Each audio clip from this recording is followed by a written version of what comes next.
white crime culture is. White people are turning into criminals in front of us all over the world, all over the United States, all over the UK, all over so many different places.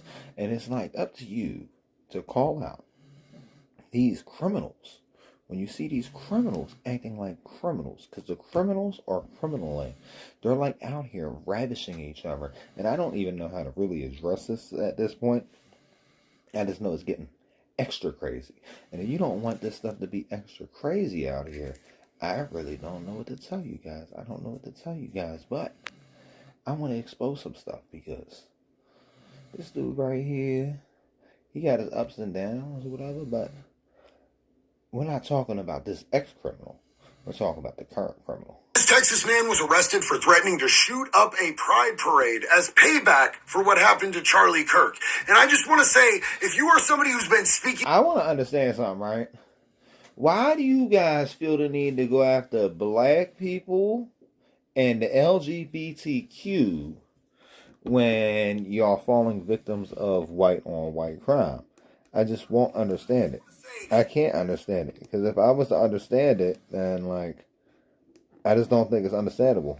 Out against the Charlie Kirk assassination, and you don't also speak out with the same fever about this type of thing, you are part of the problem. There's zero room for political violence.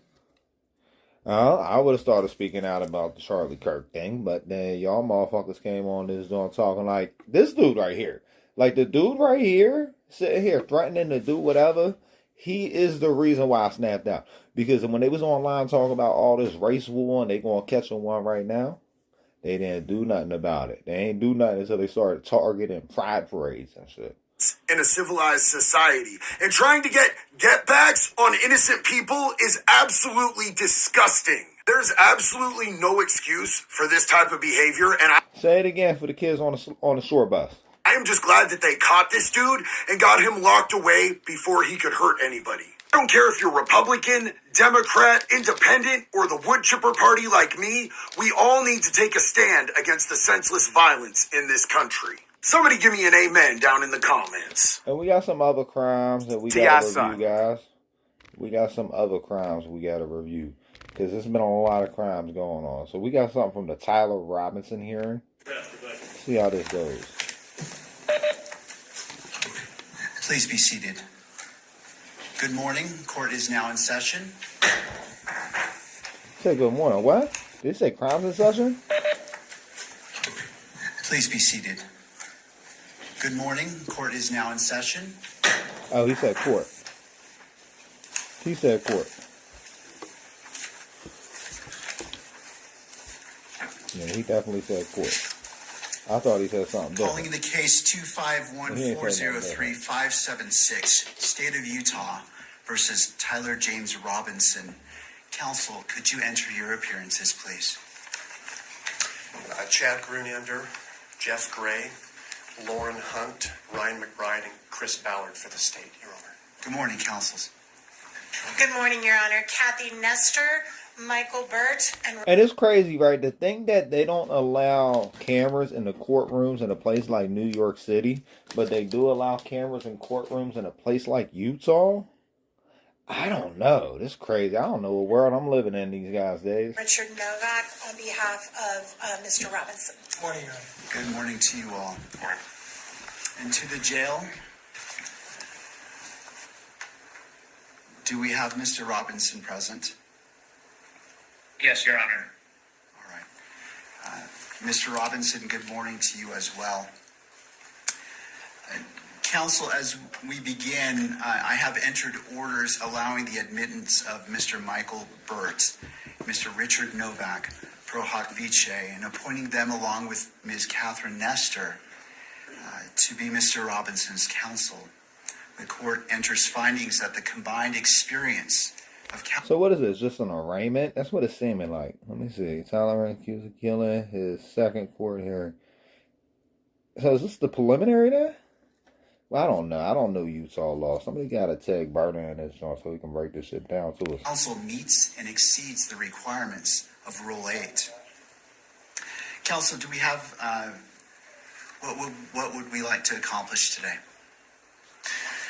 I have two items, Judge. I just wanted to make a record that under Rule 16 of the Utah Rules of Criminal Procedure with respect to discovery, the state is required to provide to the defense within 5 days of the defense's request the discovery that we relied on in making this charging decision. We'll be prepared to do that, so we'll look for defense counsel's request or the next day or so, and we'll provide that to the defense. Thank you. Okay. Well, we're gonna get on to the actual news on what's going on. Oh, this stuff came out of the White House today. Oh, this stuff. Hold on.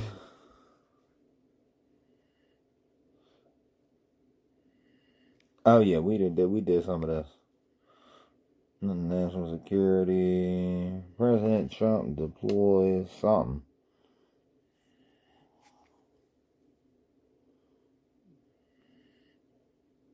President Trump deploys federal.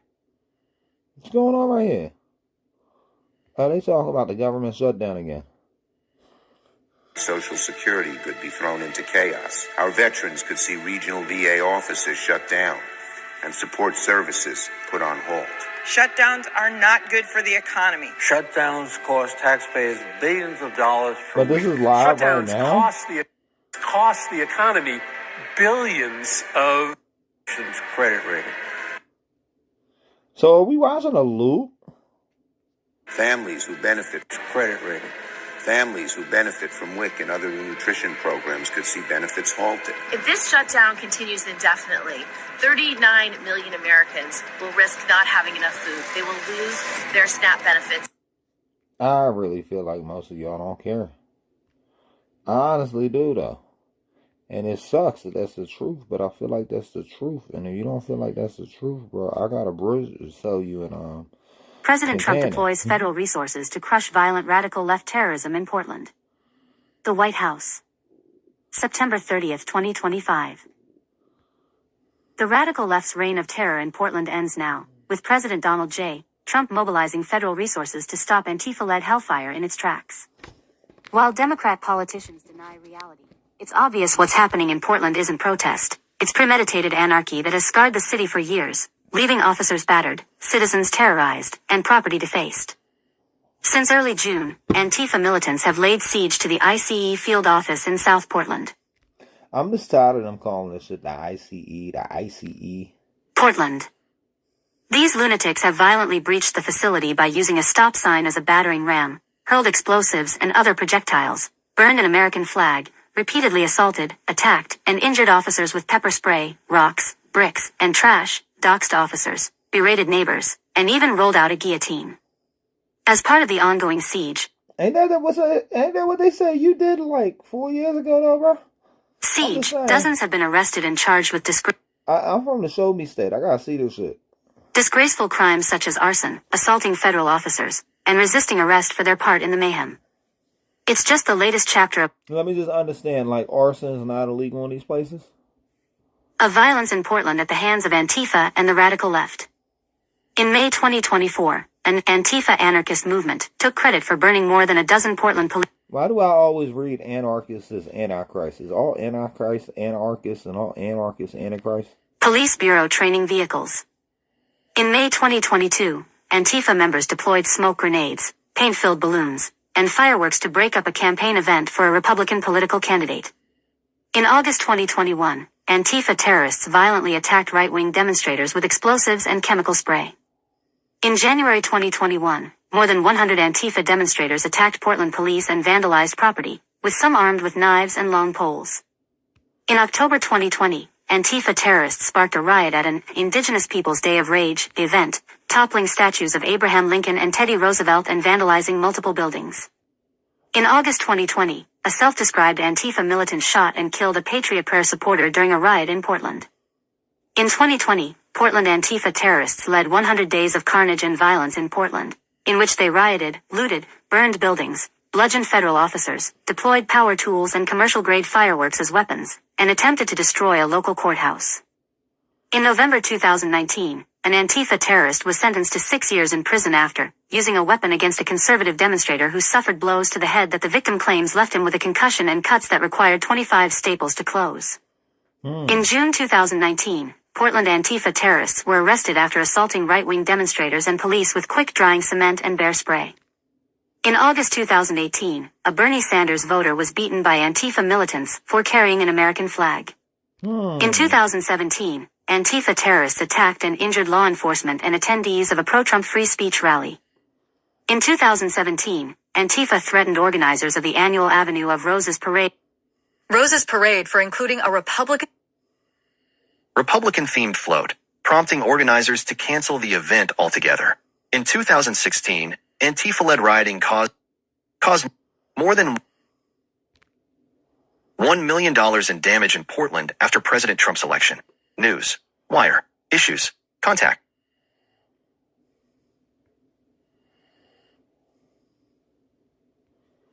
We got the fact sheet now. Yo, they got a countdown so they fucking go. They said the Democrats shut down. Fact sheet. President Donald J. Trump announces first deal to bring most favored nation pricing to American patients. The White House. September 30th, 2025. Okay. Advancing most favored nation pricing.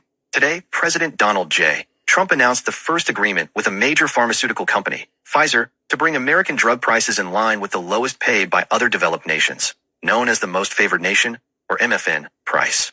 The agreement will provide every state Medicaid Yeah, he said the MFN, the motherfucking price? The motherfucking price. Oh, what the fuck did I just do? Where's my audio at? The MFN price. The motherfucking price. The agreement will provide every state Medicaid program in the country access to MFN drug prices on Pfizer products, resulting in many millions of dollars in savings and continuing President Trump's historic efforts to strengthen the program for the most vulnerable. The agreement ensures foreign nations can no longer use price controls to free ride on American innovation by guaranteeing MFN prices on all new innovative medicines Pfizer brings to market. The agreement requires Pfizer to repatriate increased foreign revenue on existing products that Pfizer realizes as a result of the president's Strong America, First U.S. trade policies for the benefit of American patients. The agreement requires... So Trump just out here pushing his backs again. He's out here pushing his backs. I told y'all that was his shit. Y'all be forgetting. The agreement requires Pfizer to offer medicines at a deep discount off the list price when selling directly to American patients. Delivering reduced costs. Today's actions will result in tangible cost savings to American patients and the healthcare system as a whole. Taken together, more than 100 million patients are impacted by the diseases Pfizer's medicines treat, and many of those will benefit from the president's successful negotiation of lower prices for Americans. Examples include Eucrisa, a topical ointment for atopic dermatitis, will be made available at an 80% discount to patients purchasing directly. Xeljanz, a widely used oral medication for rheumatoid arthritis, psoriatic arthritis, and ulcerative colitis, will be available at a 40% discount to patients purchasing directly. Zavspret, a commonly utilized treatment for migraines, will be sold directly to patients at a 50% discount. Ending global freeloading on American pharmaceutical innovation. President Trump is taking decisive action to rebalance a system that allows pharmaceutical manufacturers to offer low prices to other wealthy nations while charging Americans significantly higher prices. According to recent data, the prices Americans pay for brand name drugs are more than 3 times the price other Organization for Economic Cooperation and Development nations pay, even after accounting for discounts manufacturers provide in the U.S.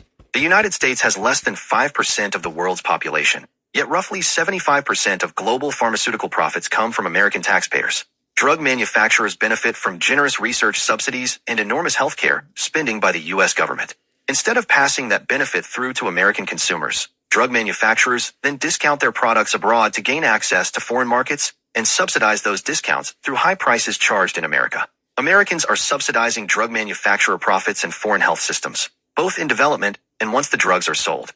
Delivering on promises to put American patients first. President Trump is delivering on promises for American patients that the political establishment did not believe were possible. On May 12, 2025, President Trump signed an executive order titled, Delivering Most Favored Nation Prescription Drug Pricing to American Patients directing the administration to take numerous actions to bring American drug prices in line with those paid by similar nations.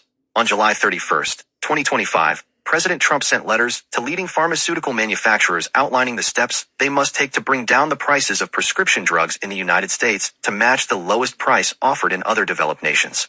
President Trump has been relentless in his effort to address the unfair and outrageous prices Americans pay for prescription drugs. President Trump, in case after case, our citizens pay massively higher prices than other nations pay for the same exact pill from the same factory. Hold on, guys. I'm in the process of fixing some stuff.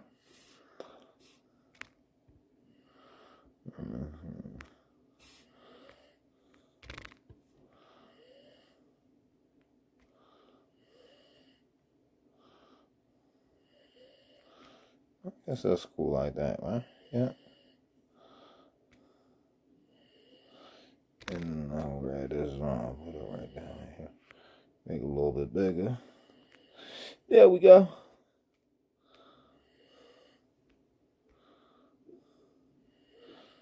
There we go. That's looking right. That's looking right.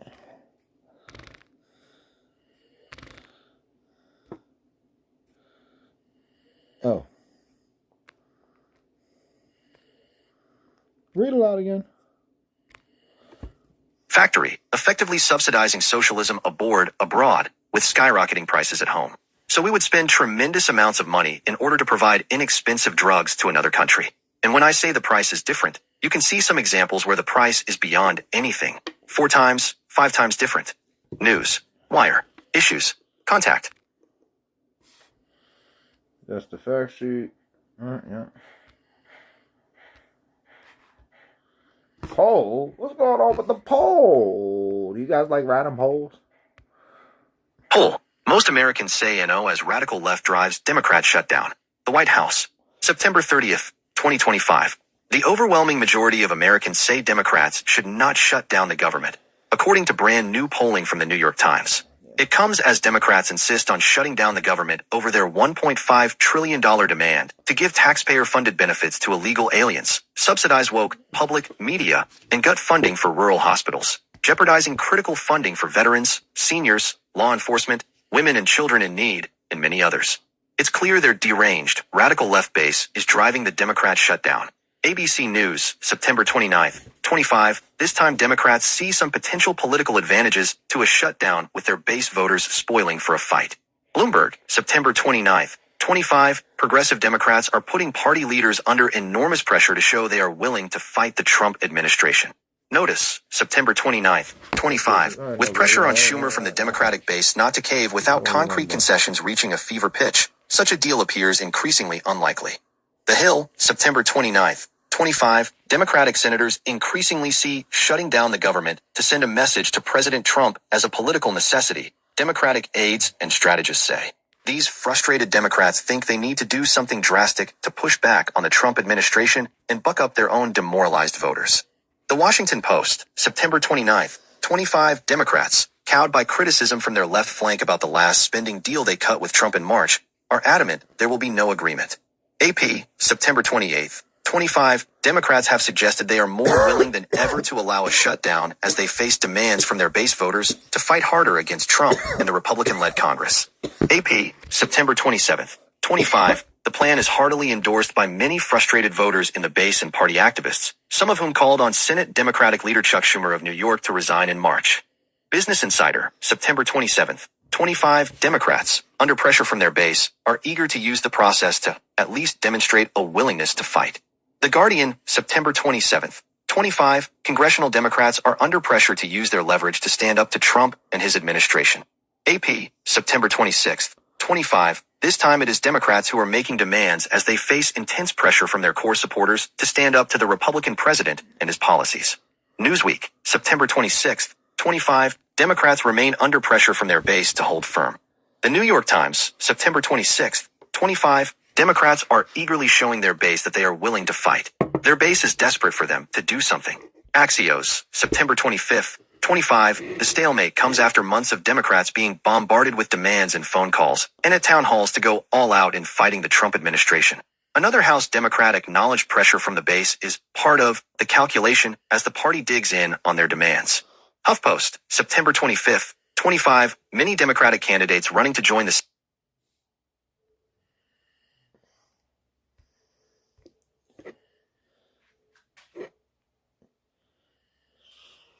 Fact sheet. President Donald J. Trump prioritizes harnessing American AI innovation to unlock cures for pediatric cancer. The White House, September 30th, 2025. Come on, Kyle. Harnessing American AI innovation. Today, President Donald J. Trump signed an executive order to harness American AI innovation to unlock cures and prevention strategies for pediatric cancer and realize the potential of health data, together with AI, to transform clinical research and practice. The order instructs the MAHA Commission to work with the Assistant to the President for Science and Technology, APSD, and the Special Advisor for AI and Crypto to develop innovative ways to use advanced technologies such as AI to unlock improved diagnoses, treatments, cures, and prevention strategies for pediatric and young adulthood cancer. They will identify opportunities for the Childhood Cancer Data Initiative, CCDI, at the National Cancer Institute, which President Trump launched in 2019 to collect, generate, and analyze childhood cancer data. They will also seek ways to improve data infrastructure, enhance data analysis of complex biologic systems, and improve clinical trial design, access, and outcomes with AI tools.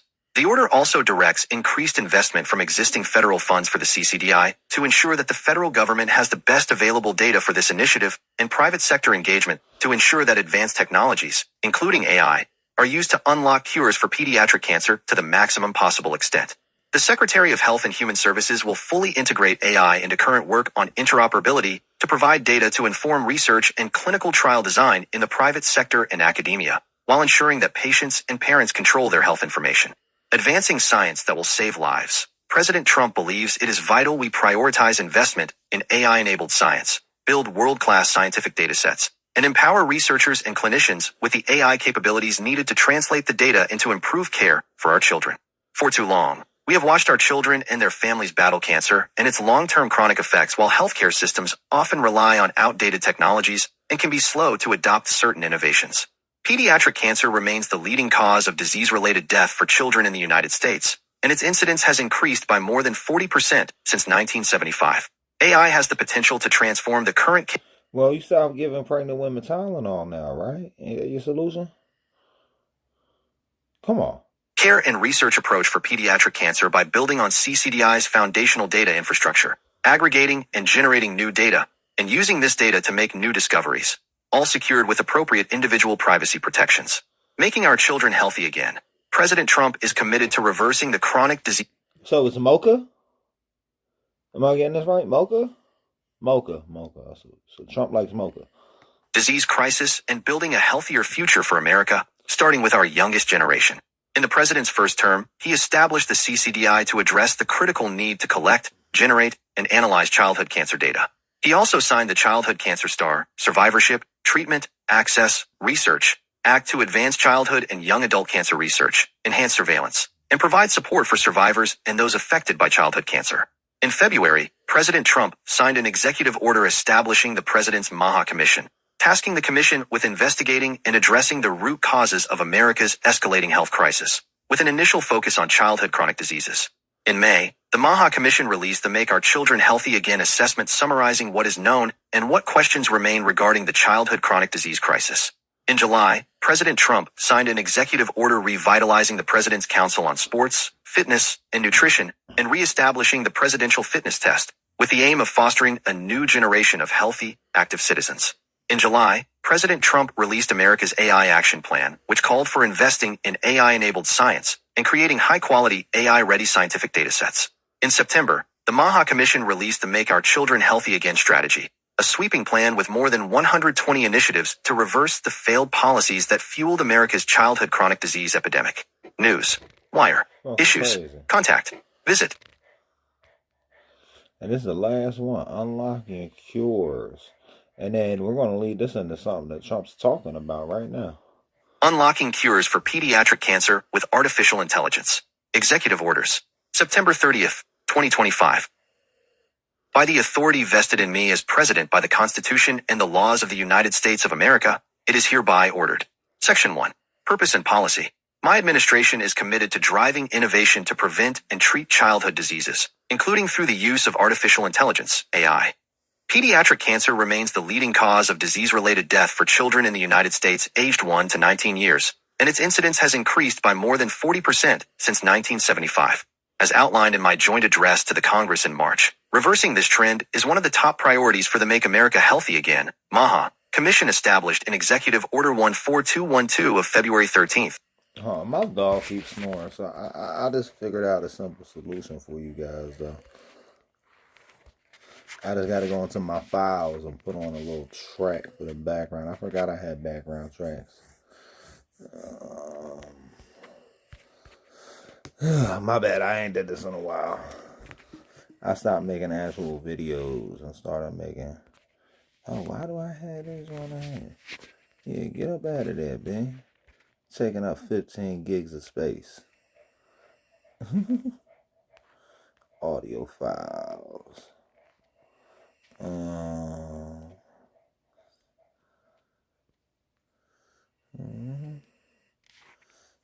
it'll be... what?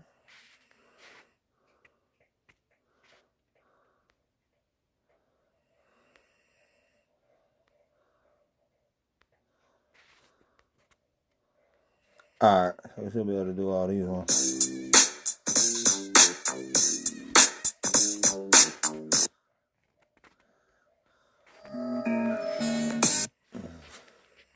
Because these are my actual songs, I should be able to have them work out right. You ain't sending me no fucking notifications. Download.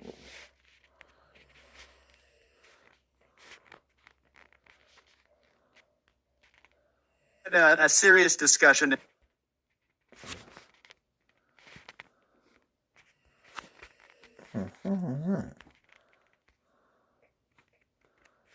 Download it.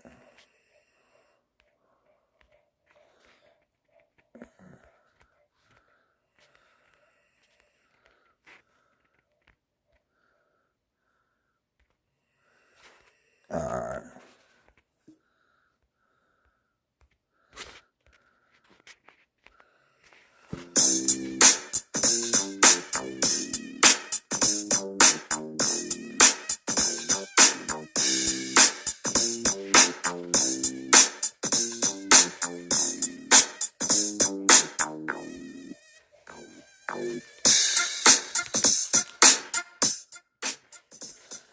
There we go.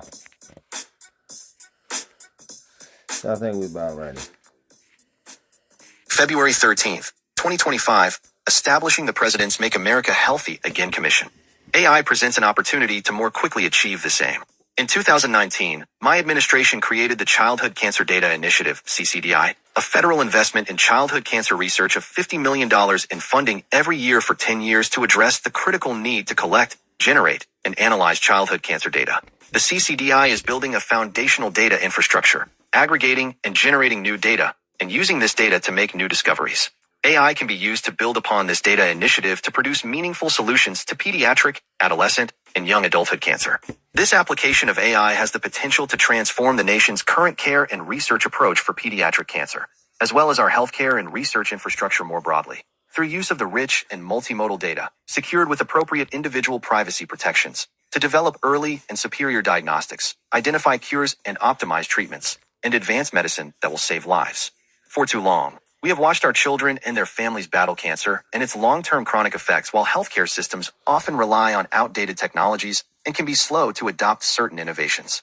We must prioritize investment in AI-enabled science, build world-class scientific datasets, and empower researchers and clinicians with the tools needed to translate data and AI capabilities into improved care. Sector 2. Harnessing American AI Innovation. The MAHA Commission, in coordination with the Secretary of Health and Human Services, Secretary, the Assistant to the President for Science and Technology, APST, and the Special Advisor for AI and Crypto, and in alignment with the implementation of America's AI Action Plan, shall work to develop innovative ways to utilize advanced technologies such as AI to unlock improved diagnoses, treatments, cures, and prevention strategies for pediatric cancer. The initial focus shall be on identifying opportunities to accelerate the progress of AI-driven solutions at the CCDI. including by making data platforms and tools available as part of the CCDI data ecosystem and funding research projects at National Cancer Institute designated cancer centers that prioritize A. Improving data infrastructure by consolidating data from multiple sources for AI-ready analysis and utilizing AI to better select participants for clinical trials. B. Enhancing data analysis of complex biologic systems with AI tools to radically improve predictive modeling of patient response, disease progression, and treatment toxicity, and to turn multi-omics data and imaging data into novel diagnostic, prognostic, and therapeutic biomarkers. And C. Improving clinical trial design, access, and outcomes for patients by incorporating multimodal data and using AI approaches to maximize utilization of the information from clinical trials and improve accessibility, recruitment, administration, conduct, and interpretation of clinical trial results. Sector 3. Increasing investment and engagement in pediatric cancer research and care infrastructure.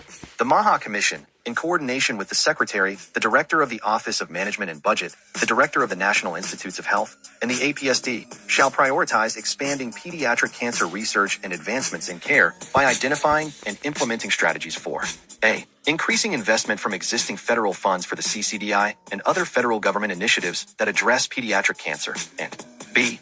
Encouraging the private sector to make use of the most advanced technologies to unlock cures for pediatric cancer, including those based on AI, to the maximum possible extent. Sector 4. Improving data sharing and empowering patients. The Secretary, in consultation with the APSD, shall work to ensure that AI innovation is appropriately integrated into current work on interoperability to maximize the potential for electronic health record and claims data to inform private sector and academic research and clinical trial design, while ensuring that patients and parents control their health information. In addition, the Secretary shall work to finalize interoperability standards for patient data to be used with AI that appropriately account for structured and unstructured data and enable safe and privacy-compliant exchanges of data. Sector 5. Definition. For the purposes of this order, artificial intelligence, or AI, has the meaning set forth in 15 U.S.C. 94013. Sector 6. General provisions. A. Nothing in this order shall be construed to impair or otherwise affect 1. The authority granted by law to an executive department or agency, or the head thereof, or 2. The functions of the Director of the Office of Management and Budget relating to budgetary, administrative, or legislative proposals. B. This order shall be implemented consistent with applicable law and subject to the availability of appropriations. C. This order is not intended to, and does not, create any right or benefit, substantive or procedural, enforceable at law or in equity by any party against the United States, its departments, agencies, or entities, its officers, employees, or agents, or any other person. D.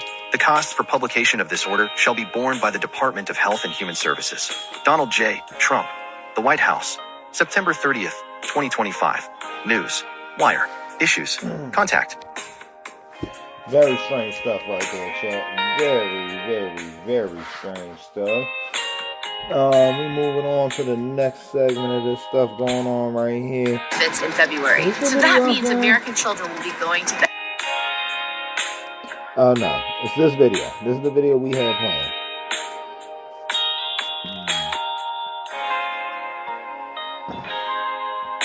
I don't know if I'm gonna stop it. Open this door on the pop-up. It's the only way I know how to stop it. You know what I mean? So like if I want to start it, I can go like this. Oh, that's the beeper.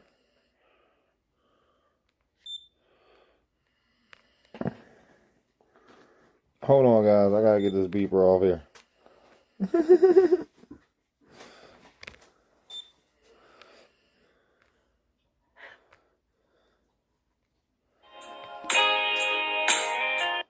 Alright. So that's perfect. That's perfect. So when we want to get the music on for you guys, we just go like that. But I got this video I want to see with you guys right now. Because Trump is talking about med beds or something. I've never heard of a med bed. But I guess it's a QAnon conspiracy or whatever. And then it's like, I was saying Trump was a clone. But if he got like a magic bed you can lay down in and get better, that might be the deal. Let's see what's going on right here. And a national medbed card for every citizen. Every American will soon receive their own MedBed card. With it, you'll have guaranteed access to our new hospitals led by the top doctors in the nation equipped with the most advanced technology in the world. President Trump has a fantastic solution for healthcare. It's called medbeds, okay? The search for which is what I'm going to be talking about right now. For those of you who don't know, there's this conspiracy.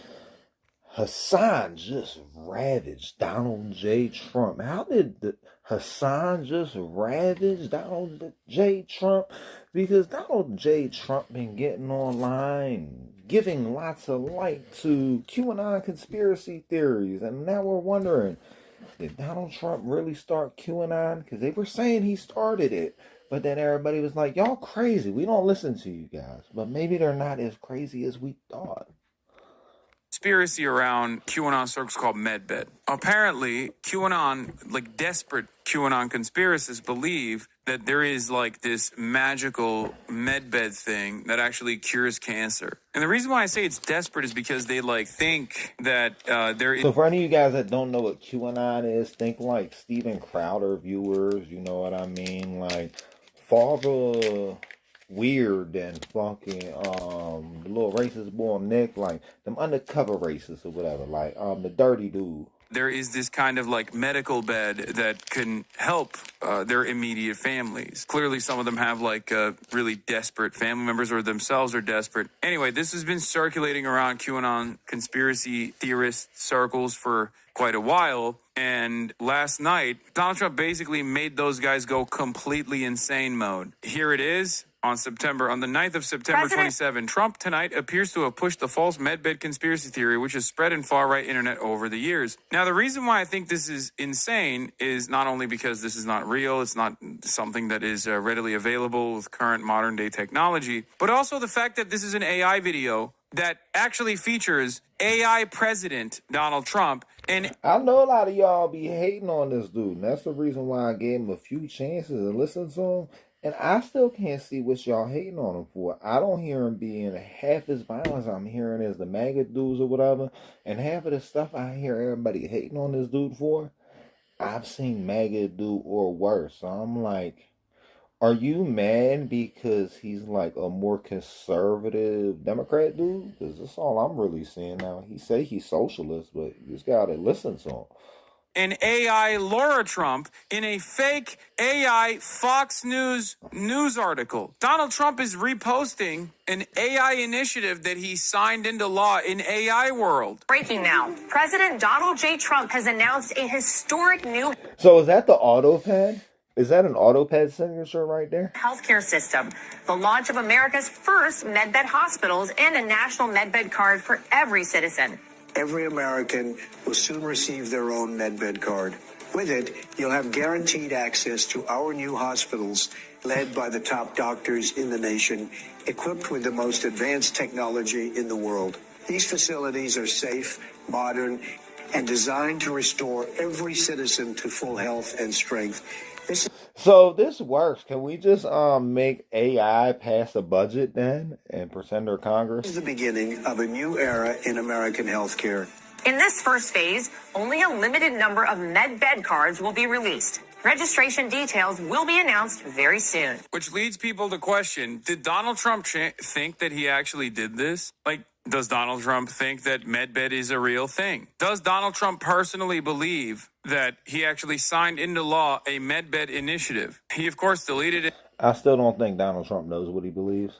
But the damage was done. It appears that the video had been previously posted elsewhere on social media before Trump amplified it. Jacqueline Sweet says, the earliest place I could find this AI video posted is now a deleted Instagram page that uses a common fake name for fake doctors and romance scams, Dr. David Richard Simon. Then the video can be found 3 days ago on a junk crypto Insta account, only to make his way to Donald Trump. What's obviously interesting about this, if we were to dive deep into the mindset of QAnon conspiracists, is that it goes back to the same thing that I always say. These people want free healthcare. That's a Donald Trump AI initiative for offering every American free healthcare. Do you understand? Don't say free medbed. Shut up, okay? Free healthcare within the confines. No, but I think they want free med beds. Like, they just want to lay down and wake up and feel better. Of what can happen with current existing technology. I don't know what else to say. I give up.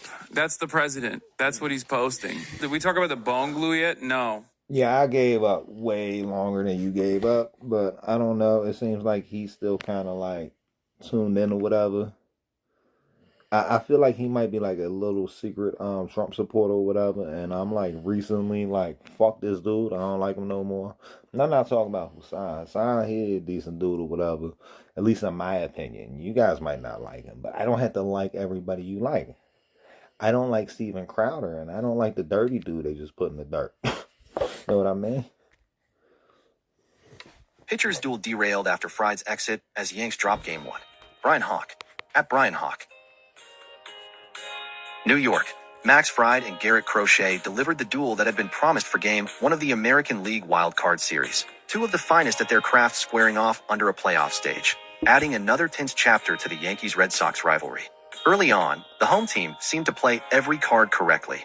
Manager Aaron Boone loaded his lineup with right-handed bats, watching Jose Caballero and aimed Rosario reward the decision with crisp defense behind Fried, who blanked the Red Sox in his pinstriped playoff debut. AL Wildcard Game 2. Wednesday, 6 ET on ESPN. But that momentum shifted with a seventh-inning call to the bullpen. Luke Weaver faced 3 batters and retired none, surrendering Masataka Yoshida's pinch-hit 2-run single in the Yankees' 3-1 loss to the Red Sox on Tuesday night at Yankee Stadium. In the history of best-of-3 wild-card series, Game 1 winners have gone on to win the series 18 of 20 times, 90%, including 16 sweeps. Teams to win Game 1 on the road have gone 11-2 in those series, including 9 sweeps. The only 2 comebacks by teams that lost Game 1 at home came in 2020, A's versus White Sox and Padres versus Cardinals. With 1 out in the 7th, Weaver lost Cedin Rafaela to an 11-pitch walk before Nick Sogard laced a sharp knock, digging hard to challenge Aaron Judge's right arm. Rehab, but still compromised, following a July flexor strain. Judge uncorked a 73.2. Oh, just know, before I come back on here later on, we're going to watch South Park, so y'all don't have to. 73.2 miles per hour throw, well below his normal velocity, as Sogard slid safely with a hustle double, setting up Yoshida's go-ahead hit. Anthony Volpe provided all the offensive juice New York could muster, jolting a 97.1 miles per hour Crochet sinker into the right field seats for a second-inning solo home run. Volpe immediately pointed into the Yankees' dugout after contact, watched the drive, then turned back toward his teammates before touching first base. From there, Crochet permitted nothing, retiring the next 17 bombers before Volpe's 8th-inning single. The Yankees loaded the bases with no outs against Aroldis Chapman in the 9th. There ain't no fucking hope in change, president. If you fall for that shit, you a goofy. 9th, but their former closer retired the next 3 batters without allowing a run, striking out Trent Grisham to end it. Did you like this story? Senior reporter Brian Hawk has covered the Yankees for MLB.com since 2007. Dude.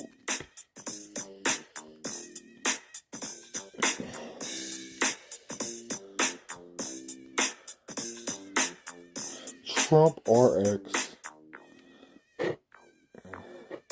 We got the Free York Times. Trump announces deal with Pfizer to sell drugs to Medicaid at European prices. The administration also announced it will create a website, Trump RX, that will help consumers buy drugs directly from manufacturers. President Trump, with So Trump's just drug dealing just to get by. He's stacking that till it gets sky high. Do.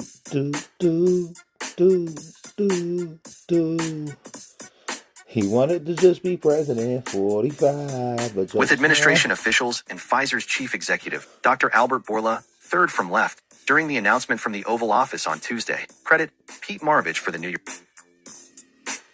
York Times. President Trump announced on Tuesday that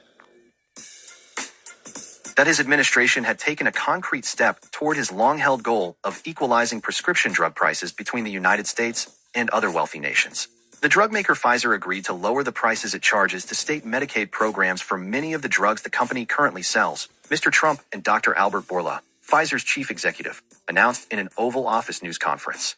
Under the deal, the drug maker would also introduce new drugs in the United States at prices comparable to what it asks European countries to pay.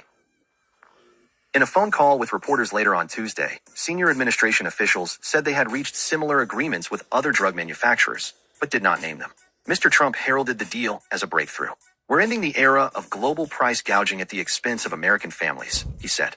Mr. Trump was flanked by the vice president and most of his top health officials, several of whom described the all-night negotiations needed to finalize the deal. Dr. Mehmet Oz, the administrator of the Centers for Medicare and Medicaid Services, suggested that books would be written about the process. Mr. Trump spoke of impossible price decreases of as much as 1,600%. The big winner of this deal clearly will be the American patients, Dr. Borla said. Brand name drug prices in the United States are 3 times as high, on average, as those in peer nations. Drug companies already give Medicaid, the health insurance program for lower-income Americans, significantly lower prices than they give American employers and other U.S. government programs.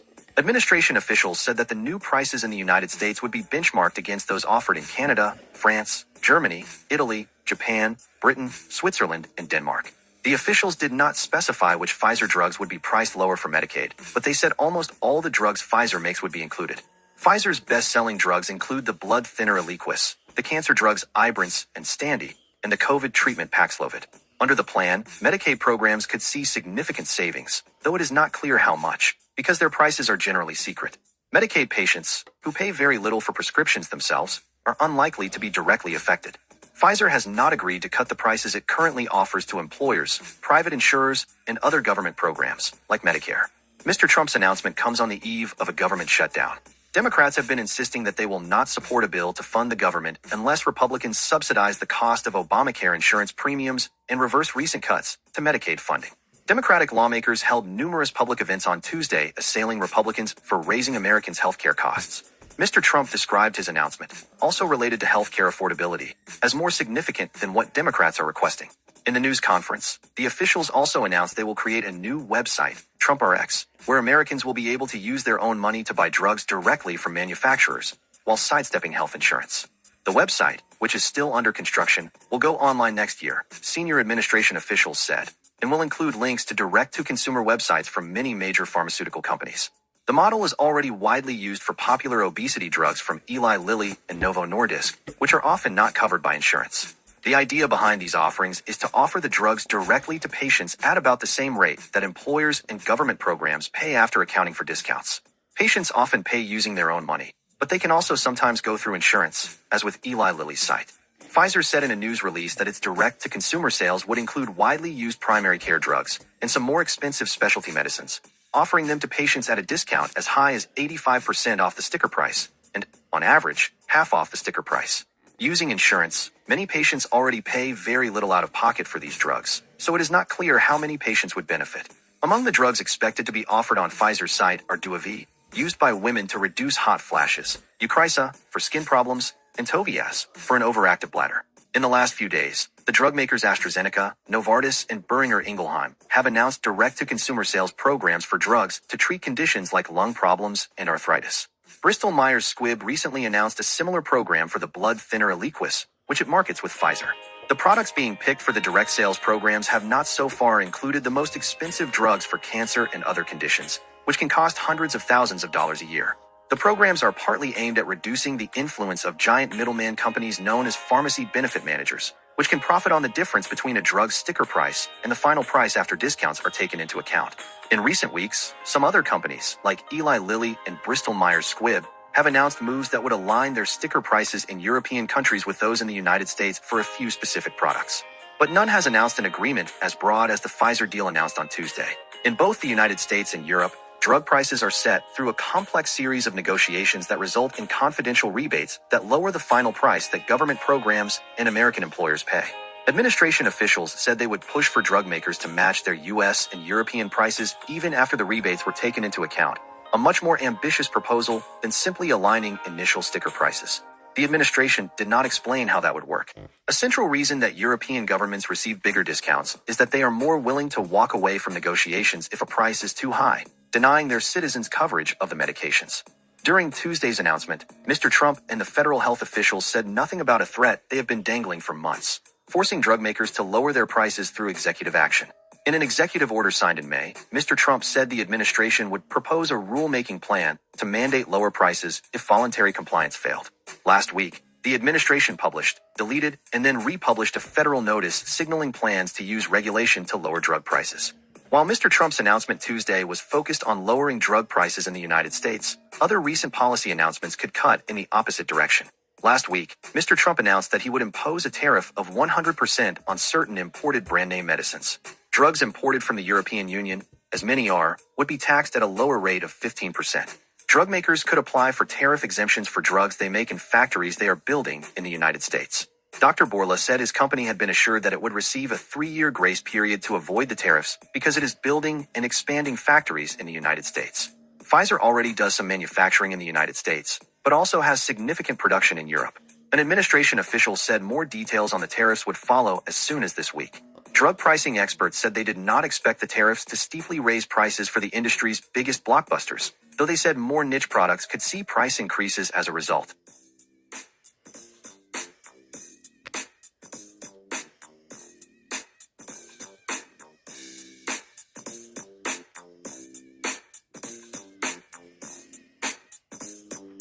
Sizzling Saya, Kelly's back-to-back HR send Cubs to Game 1 win at Raucous Wrigley. Jordan Bastian, at ML Bastian. Chicago, it had been a long time since Wrigley Field shook the way it did on Tuesday afternoon. A nervous energy humming through the crowd transformed into full frenzy after the baseball launched by Seiya Suzuki defied the wind and disappeared into the sea of celebrating fans in the left center field bleachers. NL Wildcard Game 2. Wednesday, 3 p.m. Eastern Time, /2 p.m. CT, /noon PT on ABC. The decibel level climbed higher, somehow, when Carson Kelly followed the fifth-inning shot with one of his own, helping power the Cubs to a 3-1 victory over the Padres in Game 1 of the National League Wild Card Series. Chicago's fans had waited 7 years to pack the old ballpark for a postseason game, and the Cubs delivered a classic opening win. Simply put, it was fantastic, Suzuki said via his interpreter, Edwin Stanberry. You just felt the passion of the fans, them cheering us on. Rounding the bases, I felt some nerves, obviously, but great feeling overall. The back-to-back blast from Suzuki and Kelly provided the spark. Shortstop Dansby Swanson delivered a pair of crucial defensive plays, and the bullpen's 4 2/3 perfect innings behind a strong start from Matthew Boyd closed the deal. That pushed the Northsiders into the win column in a playoff game for the first time since Game 4 of the 2017 NL Championship Series against the Dodgers. The Game 1 win also put the Cubs in a great position, given that 90%, 18 out of 20, of teams to take the opener of a best-of-3 wild card series have advanced. That includes 16 sweeps. Teams to win Game 1 at home have swept their opponent all 7 times. Suzuki and Kelly's feat was also the first time Cubs players connected for consecutive home runs since Miguel Montero and Dexter Fowler in Game 1 of the NL Championship Series against the Dodgers in the run to the World Series crown in 2016. Prior to Tuesday's game, Jake Arrieta, the NL Cy Young winner in 2015 and one of Chicago's aces during the 16 triumph, threw out a wild ceremonial first pitch and got on a mic to fire up the crowd by yelling, "Play ball." As it happens, Arrieta was the pitcher who picked up the win over the Dodgers the last time the Cubs won a postseason game. "I remember that one." "Yeah," said Ian Happ, who was a rookie in 17. "Being able to get a win for those fans. You heard it. It was loud. People are excited. The homers were just really fun. That's what this playoff atmosphere is all about. And they were a ruckus until the very end there. For us, getting that first one is huge." Heading into this series, Suzuki said he watched some old highlights of the Cubs' postseason runs and was energized by the scenes he witnessed. His leadoff shot in the 5th off Padres righty Nick Pivetta, one projected at 424 feet, with an exit velocity of 112.2 miles per hour, provided a new moment for fans to revisit. After a prolonged power outage across August and September, Suzuki ended the regular season with 5 homers in his last 4 games and his confidence soaring. He became the first player in MLB history to enter a postseason with a 4-game homer streak and then launch another in the first game of the playoffs. "I can't really explain it," Suzuki said of his recent tear. "I think with the past week coming into this game, I feel like there's been a playoff switch that's been turned on." Suzuki's surge could not have come at a better time for the Cubs. Those, I think in the postseason, are hits that just change the stadium, Cubs manager Craig Counsell said. "It changes the energy of the stadium completely. It's just about that. And I'm really happy for Seiya. I know he was very, very excited to take part in this and to play in this, and happy he had a big role in it." With the crowd still buzzing from Suzuki's game-tying shot, Kelly attacked an elevated 2-2 fastball from Pivetta that was north of the strike zone. His blast also soared over left center, giving the Cubs a 2-1 lead and a dream moment for the Chicago-born catcher. "You feel like you're on cloud 9 running around," Kelly said. "Just how much this fan base cares for Cubs baseball. And watching the Cubs Day games as a little kid, and seeing the energy, seeing the crowd, and getting to do it in real life is truly an honor." This represented the 4th time overall that the Cubs belted back-to-back home runs in a postseason game. In that 16 NLCS, Montero and Fowler pulled it off against Los Angeles in the 8th inning to propel the Cubs to a dramatic win. That Montero shot, a pinch-hit grand slam that rattled the friendly confines, is one of the great home runs in the ball club's long, storied history. You can now add Tuesday's homers from Suzuki and Kelly to that list. No moment is too big for anybody in our lineup, anybody in our bullpen, in our rotation, Boyd said. No surprise that it was Seiya and Carson today doing their thing at the plate. It was pretty awesome. And man, it was fun to watch from the dugout. Did you like this story? Senior reporter Jordan Bastian covers the Cubs for MLB.com. He previously covered Cleveland from 2011 to 18 and Toronto from 2005 to 10. Subscribe to his Cubs Beat newsletter.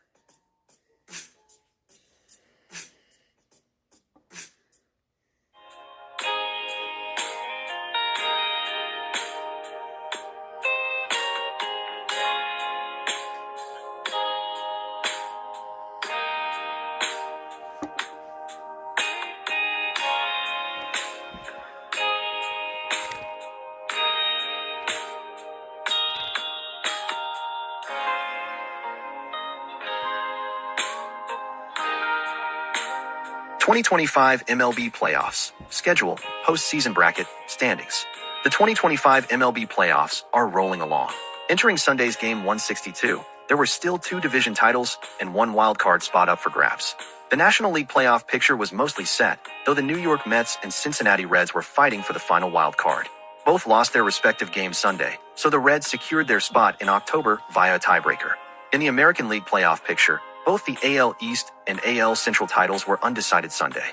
The New York Yankees and Toronto Blue Jays were tied going into the final day, as were the Cleveland Guardians and Detroit Tigers. Toronto won its game Sunday to win the division and the AL's top seed, and Cleveland took the Central title. For the 4th year, the 12-team postseason will kick off with an action-packed wildcard round on ESPN and ABC, featuring 8 teams battling for 4 spots to advance to the 8-team division series. From the first pitch of the wildcard games to the last out of the World Series, we've got you covered with the postseason bracket, schedules, results, and how to watch every game this October. Latest news and analysis. MLB Playoffs Preview, World Series odds, why every team could win, and each team's fatal flaws. The 12-team playoff field is set. American League Wild Card Series. Best of 3 series. All-time CT. Detroit Tigers at Cleveland Guardians. Detroit leads 1-0. Game 1, Tigers 2, Guardians 1. Game 2, Wednesday at 1:08 p.m. ESPN. Game 3 asterisk, Thursday at 1:08 p.m. ESPN. Asterisk if necessary. Boston Red Sox at New York Yankees. Boston leads 1-0. Game 1, Red Sox 3, Yankees 1. Game 2, Wednesday at 6:08 p.m. ESPN. Game 3 asterisk, Thursday at 6:08 p.m. ESPN. Asterisk if necessary. National League Wildcard.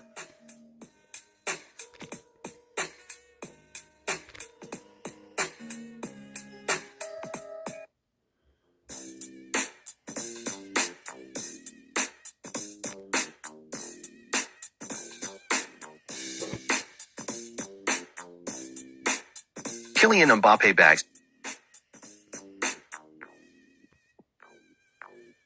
Kylian Mbappe bags hat trick as Real Madrid thrash Kairat Almaty. 0-29. Alex Kirkland reports on what Kylian Mbappe and Real Madrid are saying after their 5-0 victory versus Kairat in the Champions League. Reacting to Kylian Mbappe's hat trick versus Kairat. Alex Kirkland reports on what Kylian Mbappe and Real Madrid are saying after their 5-0 victory versus Kairat in the Champions League. Kylian Mbappe's 4th Champions League hat trick helped Real Madrid bounce back from their weekend derby, thrashing with a 5-0 win away to Kairat. Xabi Alonso's side were humbled 5-2 defeat at Atletico Madrid on Sunday, and then had to make a 13-hour trip to Kazakhstan. Alonso made a raft of changes, but kept Mbappe as the focal point of the attack, and the France forward responded with a first-half penalty and 2 superb finishes after the break, before substitutes Eduardo Camavinga and Brahim Diaz netted late on as Madrid made it 2 wins from 2 in Europe. Vinicius Jr. took the armband in the absence of the injured Dani Carvajal, and should have opened the scoring in the 14th minute, but chipped wide. Kylian Mbappe celebrates one of his 3 goals in Real Madrid's win over Kairat Almaty. Vyacheslav Osaletko/AFP via Getty Images. Arda Güler went close next with a shot deflected wide before Mbappe's curler was well saved by Shurkan Kalmorza in the Kairat goal. Kalmorza was involved again soon after, but for the wrong reasons as he reacted naively to Igor Sorokin's poor backheader and wiped out Franco Mastantuono inside the penalty area. It gave Mbappe the chance to score his 3rd consecutive penalty in the competition. He converted 2 spot kicks in Madrid's opener against Marseille, and he duly dispatched from 12 yards to make it 1-0 after 25 minutes. Guler tested Kalmorza again soon after with a long-range effort which was spilled before Mastantuono sent an effort narrowly off target via the slightest deflection. Kairat ended the half with some attacking intent, but Valery Gromyko wasted a promising position with a wayward shot from outside the area 7 minutes before the break. Alonso would have hoped for a second goal soon after the break, and it arrived in the 52nd minute through Mbappe, who produced a wonderful chipped finish after Madrid goalkeeper Thibaut Courtois' long kick. The Kazakhstan minnows responded strongly with a free kick curled wide by Chelsea-bound 18-year-old Dostan Satpayev before Afri Arad, went even closer with a fine effort. Mbappe then squandered a golden chance when he exchanged passes with Vinicius Jr. before inexplicably sent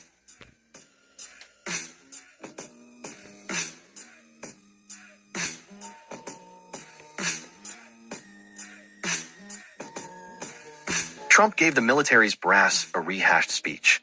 Until minute 44, on an almost daily basis, thousands of words pour forth from the president's mouth. Sometimes, he tucks in a wildly revealing insight about the direction he is taking the country. It was a speech unlike any other, and just like every other. The makings of it were strange and rare. Washington had raised a collective eyebrow last week when news began circulating that President Trump and his defense secretary had summoned the country's military brass to a base in Virginia for an unexplained meeting. The timing was notable. This summons had come just as the president had started to act with a new aggressiveness to carry out his long-held and oft-stated desire to send the military into U.S. cities, ostensibly to reduce crime. Several hundred military... See, Bush just wanted to send troops overseas. Trump wants to put troops on the streets. Commanders turned up at Quantico on Tuesday morning. Some had flown in for it from places as far away as Germany, Brussels, Japan, and South Korea. They sat mostly in silence as Mr. Trump talked for 73 minutes about the same things he talks about almost every day, no matter where he is or to whom he is speaking. He talked to the generals about Joseph R. Biden Jr. and the infamous auto pen. He talked about the media. He talked about tariffs and the border. He talked about the time he went to a restaurant in Washington to eat dinner. He talked about not being awarded a Nobel Peace Prize he felt he had earned. Image.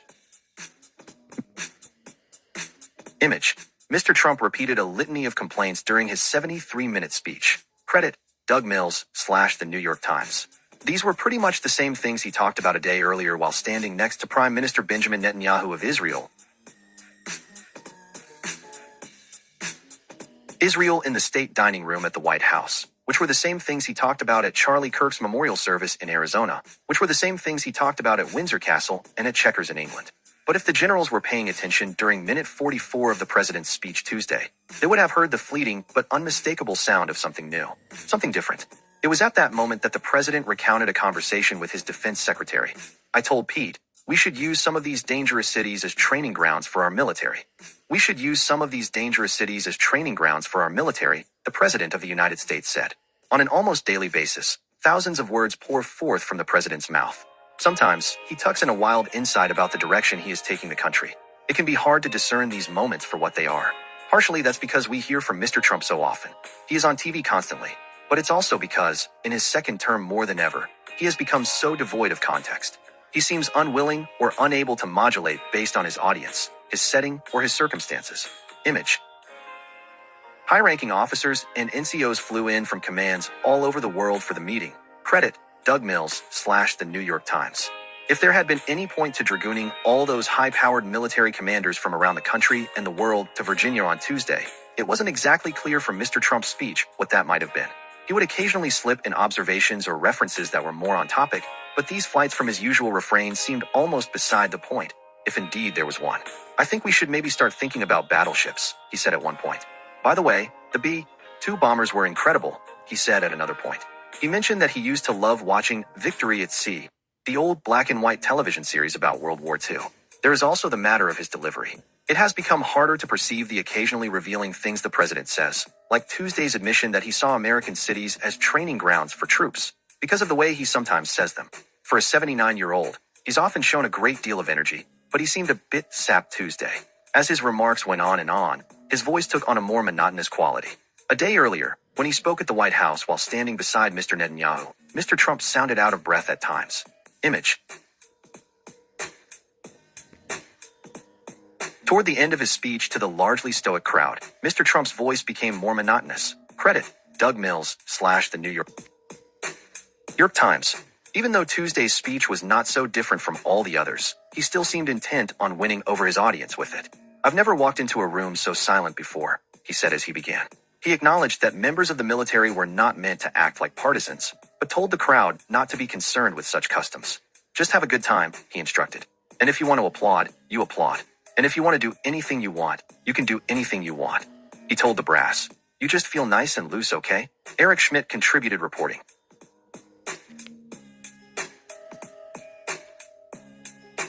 This is crazy. We're going to double check this on.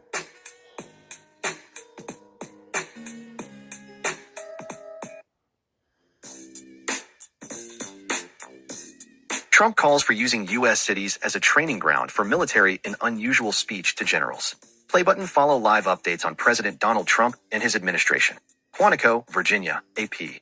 President Donald Trump on Tuesday proposed using American cities as training grounds for the armed forces and spoke of needing U.S. military might to combat what he called the invasion from within. Addressing an audience of military brass abruptly summoned to Virginia, Trump...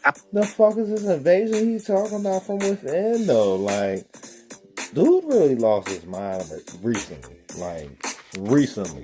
Like, whatever the fuck happened when they went to go unopen these Epstein files or whatever, half of fucking MAGA lost their mind. They like, oh, we gonna stop talking about the Epstein files. But like, the only reason why I like any of y'all motherfuckers, because I thought y'all was trying to lock up people trying to hurt kids, goofy motherfuckers. Outlined a muscular and at times norm-shattering view of the military's role in domestic affairs. He was... Honestly, that's the main line. That's the main line. With a lot of these motherfuckers, where do they stand on that? But then we got another motherfucker we're going to throw under the bus in a little bit, too. Joined by Defense Secretary Pete Hegseth, who declared an end to woke culture and announced new directives for troops that include gender-neutral or male-level standards for physical fitness. The dual messages underscored the Trump administration's efforts not only to reshape contemporary Pentagon culture, but to enlist military resources for the president's priorities and for decidedly domestic purposes, including quelling unrest and violent crime. "We should use some of these dangerous cities as training grounds for our military," Trump said. He noted at another point, "We're under invasion." I'm going to put this on up right quick because I want to hide something from you guys that ain't your business.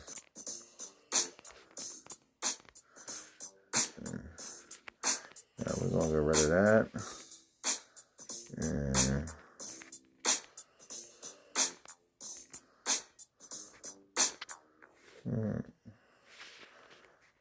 this is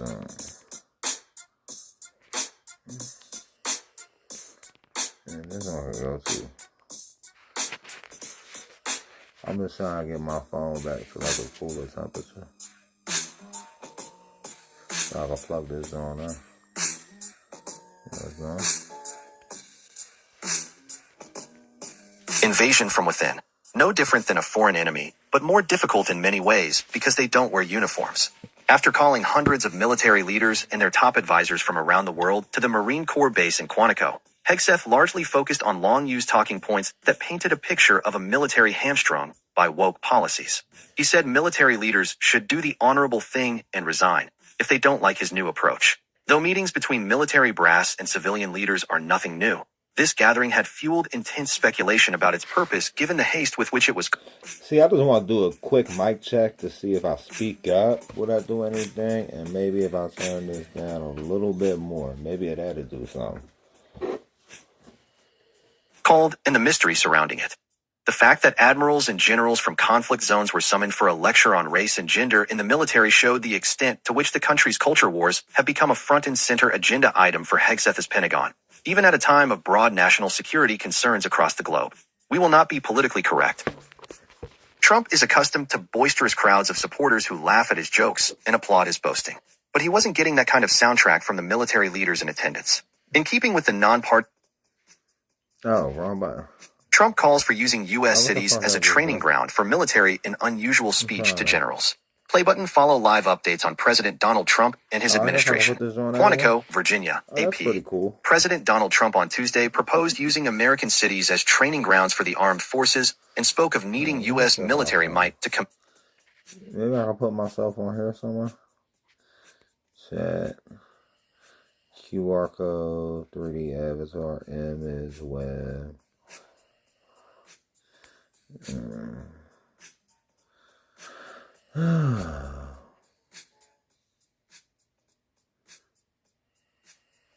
Can it see me still? No.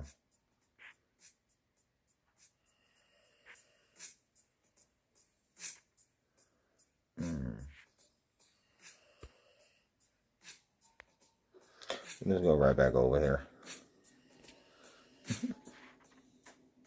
Might to combat what he called the invasion from within.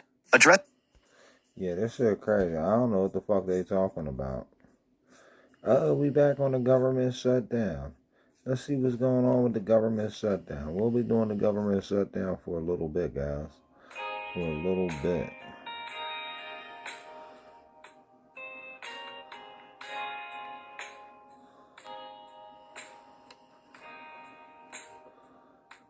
Recession.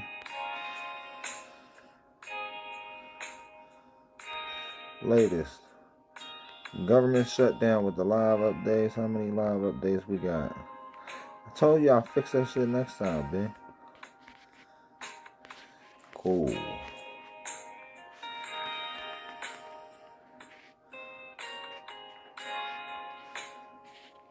Government shutdown live updates as Senate fails to pass funding bills before deadline. By Kaya Hubbard, Caitlin Yilek. Updated on September 30th, 2025 /7:46 p.m. Eastern Daylight Time /CBS News. What to know about a possible government shutdown. Democrats and Republicans in Washington remain at odds over how to fund the government and avoid a shutdown, which is set to begin at 12:01 a.m. Eastern Time on Wednesday, October 1st, 2025. They live talking right now? Let's see if they talking. CBS News reporter Erica Brown. Erica, what happens next? Will they try to vote again tonight? Well, Elizabeth, as of right now, it I get appears as if we are headed for a government shutdown. There are no known plans for any additional votes tonight. This was the last effort to try to vote on a measure that would keep the government open. It comes after. And that was at 7-something? So you telling me weirdos gave up at 7-something? That's weird. That's weird. What to know about a possible government shutdown. Democrats and Republicans in Washington remain at odds over how to fund the government and avoid a shutdown, which is set to begin at 12:01 a.m. Eastern Time on Wednesday, October 1st, 2025, barring a last-minute breakthrough. With the deadline just hours away, the Senate voted down two competing Democratic and Republican proposals to keep the government funded. A White House meeting between congressional leaders and President Trump yielded little progress on Monday. Republicans want to extend current funding levels for 7 weeks to avoid a shutdown, but Democrats are seeking an extension of expiring health insurance subsidies. GOP lawmakers say that issues should be negotiated separately. The president told reporters at the White House earlier Tuesday a shutdown is probably likely, and said the administration could use a funding lapse to make irreversible cuts to programs that are important to Democrats. 36 minutes ago, Trump posts images of congressional leaders in Oval Office. President Trump has shared images that appear to be from his Oval Office meeting Monday with House and Senate leadership. The images show an animated discussion between the top Republicans in Congress, House Speaker Mike Johnson and Senate Majority Leader John Thune, and their Democratic counterparts, House Minority Leader Hakeem Jeffries and Senate Minority Leader Chuck Schumer. Mr. Trump sits behind the Resolute desk, which is topped by Trump 2028 hats, a reference to his on and off musings about seeking a constitutionally impermissible third term. Trump is pictured in the Oval Office, with House Minority Leader Hakeem Jeffries. So I just wonder what happens if he does run for a third time and he wins, though.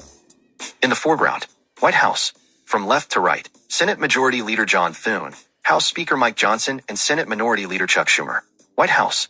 From left to right, House Speaker John Thune, Senate Minority Leader Chuck Schumer, and House Minority Leader Hakeem Jeffries. White House. By Joe Walsh. 9:02 p.m. When you shut it down, you have to do layoffs, Trump says. President Trump told reporters the federal government may have to do layoffs if the government shuts down.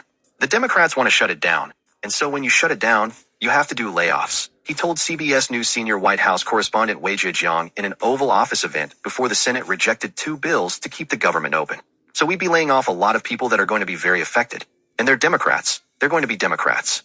The White House's Office of Management and Budget has told federal agencies to consider whether to lay off staff in the event of a shutdown. In the past, the federal government has temporarily furloughed workers during shutdowns or told them to work without pay, rather than carrying out permanent layoffs. By Joe Walsh. 8:12 p.m. Schumer. Republicans need to negotiate with Democrats for their votes. Senate Minority Leader Chuck Schumer, a New York Democrat, said the defeat of the Republican measure twice in the Senate proves that Republicans have to negotiate with Democrats to move forward. 2 times, Republicans have failed to get enough votes to avoid a shutdown. Schumer told reporters after votes on competing funding bills. They've got to sit down and negotiate with Democrats to come to a bill that both parties can support. We hope they sit down with us and talk. Otherwise, it's the Republicans who will be driving us straight toward a shutdown tonight, he added. Schumer would not go as far as saying that the GOP bill will never succeed in getting the 60 votes it needs for passage. Our guarantee is to the American people that we're going to fight as hard as we can for their health care. Plain and simple, he said. By Caitlin Yilek. 8:01 p.m. Senate is done for voting for the night. The Senate will not hold further votes Tuesday night, according to Senate Majority Leader John Thune, essentially guaranteeing that a shutdown will start at midnight. The South Dakota Republican said the Senate would return Wednesday, when 3 votes are expected after 11 a.m. and more votes are possible later in the day. By Caitlin Yilek. 7:54 p.m./September 30th, 2025. Agencies should now execute their plans for an orderly shutdown, OMB says. The White House's Office of Management and Budget released a memo directing agencies to begin shutting down non-essential functions, minutes after the Senate. So the government shuts down at 12:01 Eastern Time. So that's 9:01 on the West Coast, right?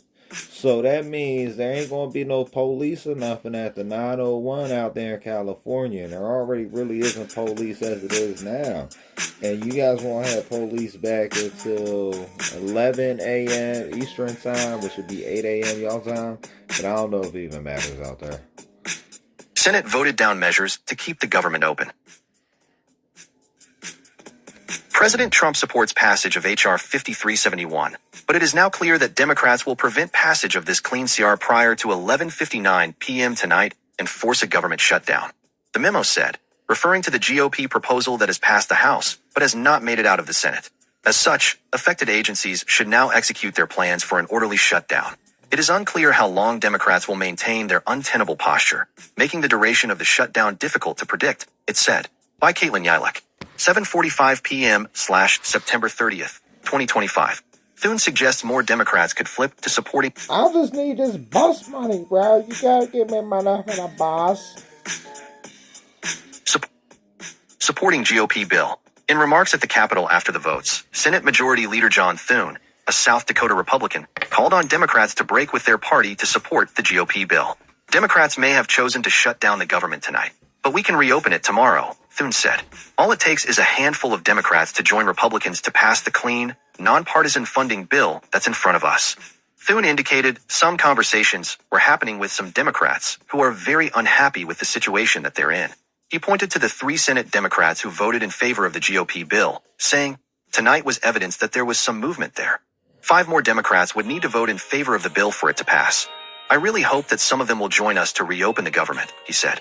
5 Democrats have the power tomorrow to reopen the government, and I hope they're listening, and I hope they have the courage to actually do it. Senate Majority Whip John Barrasso of Wyoming said that Republicans would continue to offer a clean, continuing resolution in the days or weeks ahead. By Caitlin Yilek. 7:25 p.m./September 30th, 2025. Democratic Senator Catherine Cortez Masto explains why she voted for GOP bill.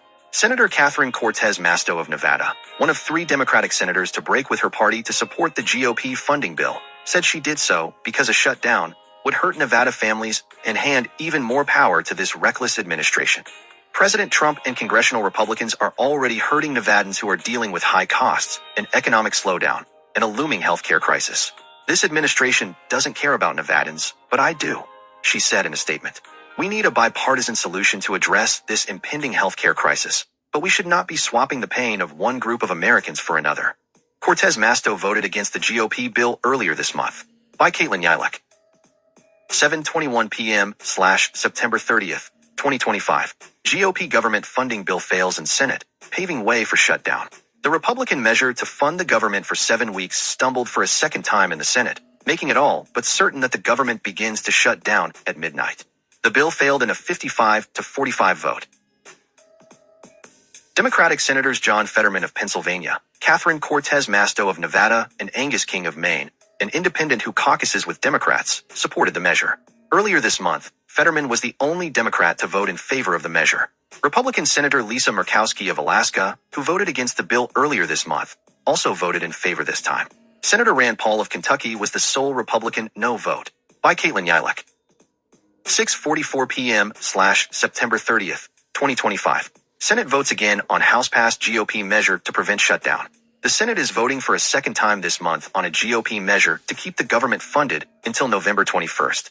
Both the House and Senate voted on the bill on September 19th, but it only cleared the House. In the Senate, it failed by a vote of 44 in favor to 48 opposed. With hours to go until a shutdown, the Senate is trying again.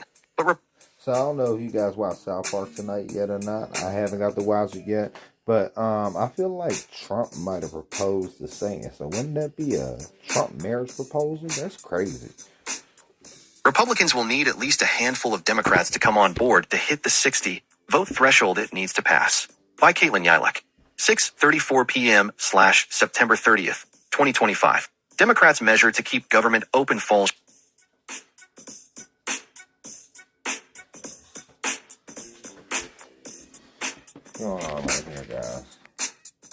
Falls short for second time.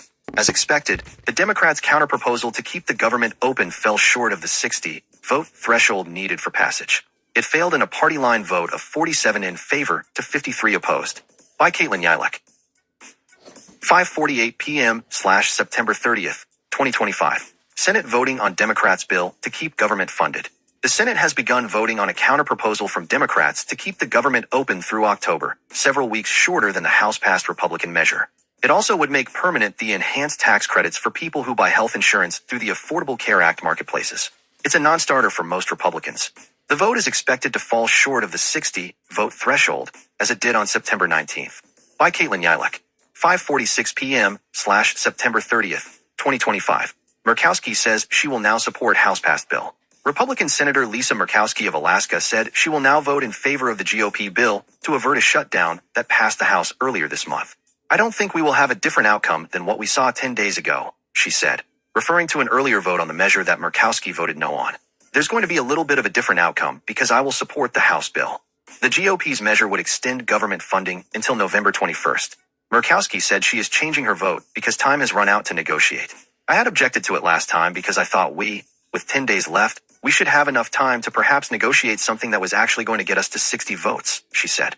It looks at this point in time that unless there's been a miracle in the past 2.5 hours, I think we're going to go into a shutdown. Murkowski and Senator Rand Paul of Kentucky were the only two Republicans to vote against the measure earlier this month. By Grace Kazarian. 4:47 p.m. / September 30th, 2025. Unions sue Trump administration over potential layoffs of federal workers during shutdown. A group of unions representing federal workers sued the Trump administration over a recent memo saying agencies should consider layoffs in the event of a government shutdown. The White House Office of Management and Budget told federal agencies last week to examine whether to implement reduction in force plans, a federal term for layoffs, in the event of a shutdown. Typically during shutdowns, the government temporarily furloughs staff or directs them to work without pay, rather than laying them off permanently. It's unclear whether any agencies will actually cut staff. In a lawsuit filed Tuesday in the U.S. District Court for the Northern District of California, the American Federation of Government Employees and the American Federation of State, County, and Municipal Employees argued the government doesn't have the legal right to carry out reductions in force because of a shutdown.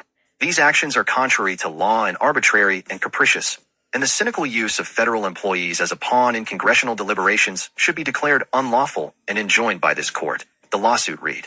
The unions asked the court to vacate the administration's memo on reductions in force and declare that the administration had exceeded statutory authority, acted contrary to law, and acted in an arbitrary and capricious manner through the guidance.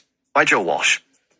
For 34 p.m. / September 30th, 2025, Trump says a lot of good can come from shutdowns. After signing executive actions at the White House, the president took questions from reporters on the impending shutdown. Mr. Trump said a lot of good can come from shutdowns because the administration can get rid of Democratic policies. We're doing well as a country, so the last thing we want to do is shut it down, the president told reporters. But a lot of good can come down from shutdowns. We get rid of a lot of things that we didn't want, and they'd be Democrat things. But they want open borders, they want men playing in women's sports, They want transgender for everybody. They never stop. And they don't learn. We won an election in a landslide. They just don't learn. So we have no choice. I have to do that for the country. By Catherine Watson. For 12 p.m./September 30th, 2025. Nearly all Homeland Security workers to be exempt from furlough.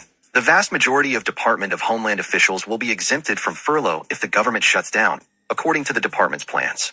Of about 272,000 employees, DHS expects about 258,000 to be accepted, with another roughly 2,000 called back if the shutdown lasts longer than 5 days. Accepted agencies and functions include the U.S. Coast Guard, U.S. Secret Service, law enforcement, port of entry processing and inspection, counterterrorism, and emergency preparedness and response. By Nicole Skanga. 3:58 p.m./September 30th, 2025. Schumer. Republicans have until midnight to cut the garbage and get serious. Senate Minority Leader Chuck Schumer said at a news conference at the Capitol that Republicans have until midnight to cut the garbage and get serious with us about solving the healthcare crisis, showing no signs of caving on his demands. The New York Democrat said lawmakers are nearing the shutdown deadline, simply because the Republicans are not serious about keeping it open. And he spoke of the meeting with President Trump and other congressional leaders Monday. Sitting in the room, he said, it was very clear, behind closed doors, that the president hasn't fully grasped the magnitude of the disaster he's causing Americans. Democrats do not want to shut down, Schumer said. We stand ready to work with Republicans to find a bipartisan compromise, and the ball's in their court. Schumer refuted the GOP assertion that Democrats are seeking to give tax credits to undocumented migrants. He said that notion is absolutely false, and one of the big lies they tell so they don't have to discuss the issue. The minority leader also pinned the blame for a shutdown on Speaker Mike Johnson for keeping the House away from Washington until after the funding deadline. Who wants a shutdown? Schumer said. There's no better proof than the fact that Speaker Johnson sent everybody home this week, ensuring a shutdown no matter what the Senate did. The House Republicans should be here, but they're home, he said. By Kaya Hubbard. 3:51 p.m./September 30th, 2025. Senate to vote on dueling continuing resolutions beginning at 5:30 p.m. The Senate will take up competing continuing resolutions to keep the government open at approximately 5:30 p.m. on Tuesday, according to a notice from Majority Whip John Barrasso's office. Senators will first vote on the Democratic proposal to extend government funding, then take up the GOP proposal, which has already passed the House. Each vote will need 60 votes to succeed. The chamber took identical votes on September 19th, and both bills failed, leading to the current stalemate. By Stephen Beckett. 2:37 p.m./September 30th, 2025. Thune says shutdown is totally avoidable. Appeals to reasonable Democrats. Senate Majority Leader John Thune called a shutdown totally avoidable Tuesday afternoon, while appealing to reasonable Democrats who could help propel a GOP-led bill to extend government funding to passage. I'm hoping there are Democrats out there who are reasonable and understand what's at stake here, Thune said at his weekly news conference in the Capitol. This is totally avoidable. It is a decision they're going to have to make, and if the government shuts down, it is on the Senate Democrats. Thune, a South Dakota Republican, cited Democrats' previous support for extending government funding in previous situations. I think what's changed is President Trump is in the White House, Thune said. That's what this is about. This is politics. And there isn't any substantive reason why there ought to be a government shutdown. Thune said, ladies and gentlemen, there isn't anything here to negotiate. This is a routine funding resolution to keep the government open so that we can continue our appropriations work and fund the government the old-fashioned way, he said. By Kaya Hubbard. 1:58 p.m./September 30th, 2025. Johnson's office showcases video of Democrats condemning shutdowns. House Speaker Mike Johnson of Louisiana places a television in the doorway of his Capitol office in Washington, D.C. on September 30th, 2025, showing video of Democrats discussing a government shutdown. Chip Somodevilla/Getty Images. Just inside the doorway of House Speaker Mike Johnson's office in the Capitol sits a large TV that is playing on loop a video of Democrats condemning shutdowns and the pain shutdowns inflict on everyday Americans. Democrats on shutdowns in their own words. The text on screen says, before showing footage of Representative Alexandria Ocasio-Cortez, Senate Minority Leader Chuck Schumer, House Minority Leader Hakeem Jeffries, House Democratic Whip Catherine Clark, and Representative Ayanna Pressley. Under President Trump, their tune has suddenly changed. It reads. The video then cuts to news clips of Democrats opposing the Republican measure to keep the government funded. By Caitlin Yilek. 1:46 p.m./September 30th, 2025. Jeffries to host 24-hour live stream on government funding. House Democratic Leader Hakeem Jeffries will launch a 24-hour live stream at 2 p.m. today on his YouTube channel, where members are encouraged to join to discuss the state of play on government funding. The stream is billed as an all-day event to highlight why Democrats are holding the line against Trump and extreme MAGA Republican efforts to rip away health care from millions of Americans, per the description listed on his channel. By Patrick McGuire. 1:19 p.m. September 30th, 2025. Senators to watch in the vote on government funding. When the Senate votes later Tuesday on a Republican measure to keep the government open, all eyes will be on nearly a dozen senators who could help determine the fate of the bill ahead of the midnight deadline. In March, when Congress was considering another continuing resolution, 10 Democratic senators helped advance the Republican bill, setting it up for final passage. Those senators are Catherine Cortez Masto of Nevada, Dick Durbin of Illinois, John Fetterman of Pennsylvania, Kirsten Gillibrand of New York, Maggie Hassan of New Hampshire, Angus King of Maine, an independent who caucuses with Democrats, Gary Peters of Michigan, Brian Schatz of Hawaii, Chuck Schumer of New York, Jeanne Shaheen of New Hampshire. During a September 19th vote on the latest Republican bill, all Democrats, but Fetterman voted against its passage. Fetterman said Monday he will continue to vote in favor. In the September 19th vote, Republican Senators Lisa Murkowski of Alaska and Rand Paul of Kentucky joined Democrats in opposing the bill. By Caitlin Yilek. 12:51 p.m. September 30th, 2025. Trump says we'll probably have a shutdown, threatens irreversible cuts. President Trump, speaking to reporters in the Oval Office, said we'll probably have a shutdown and said he might use a funding lapse to make irreversible cuts to health care-related programs. Asked about Democrats' posture in the funding fight at a news conference on a drug pricing deal with Pfizer, Mr. Trump said that we don't want it to shut down, but suggested the administration could take steps that it wouldn't be able to otherwise. We can do things during the shutdown that are irreversible, that are bad for them and irreversible by them, the president said, referring to Democrats. Like cutting vast numbers of people out, cutting things that they like, cutting programs that they like. Mr. Trump said OMB Director Russell Vought can trim the budget to a level that you couldn't do any other way. So they're taking a risk by having a shutdown, the president said. Because of the shutdown, we can do things medically and other ways, including benefits. We can cut large numbers of people out. We don't want to do that, but we don't want fraud, waste, and abuse. Asked whether a shutdown is inevitable, the president said, nothing is inevitable, but I would say it's probably likely. By Catherine Watson.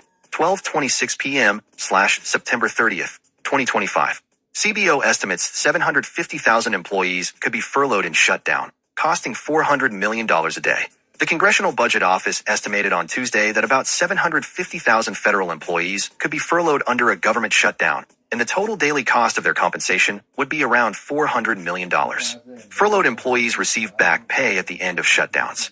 The analysis came in a letter to Senator Joni Ernst, an Iowa Republican who requested the figures. CBO noted that the number of furloughed employees could vary by the day, due to some agencies opting to furlough more employees if a shutdown drags on, while others could bring back employees who were initially furloughed. CBO noted that the effects of a shutdown depend on its duration and on an administration's decisions about how to proceed. The letter cited the OMB memo sent to federal agencies last week telling them to consider reduction in force notices or layoffs. The Budget Office said a reduction in the number of federal employees would reduce the daily cost of compensation for furloughed workers. The administration could also use funds from the One Big, Beautiful Bill Act to continue activities at various agencies where the funds have been appropriated, the Budget Office said, including the Defense Department, Treasury, Homeland Security, and the Office of Management and Budget.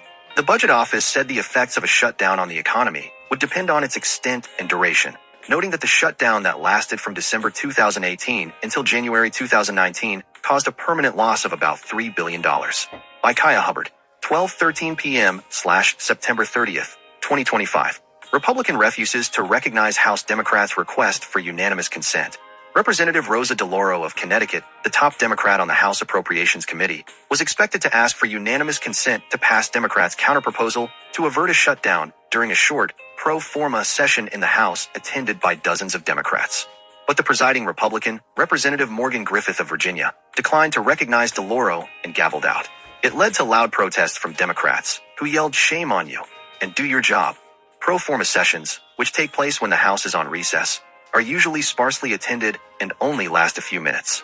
Democrats' bill, which has not received a vote in the House and failed in the Senate, would keep the government funded until October 31st and would permanently extend enhanced tax credits for Americans who purchase health care through the Affordable Care Act marketplaces.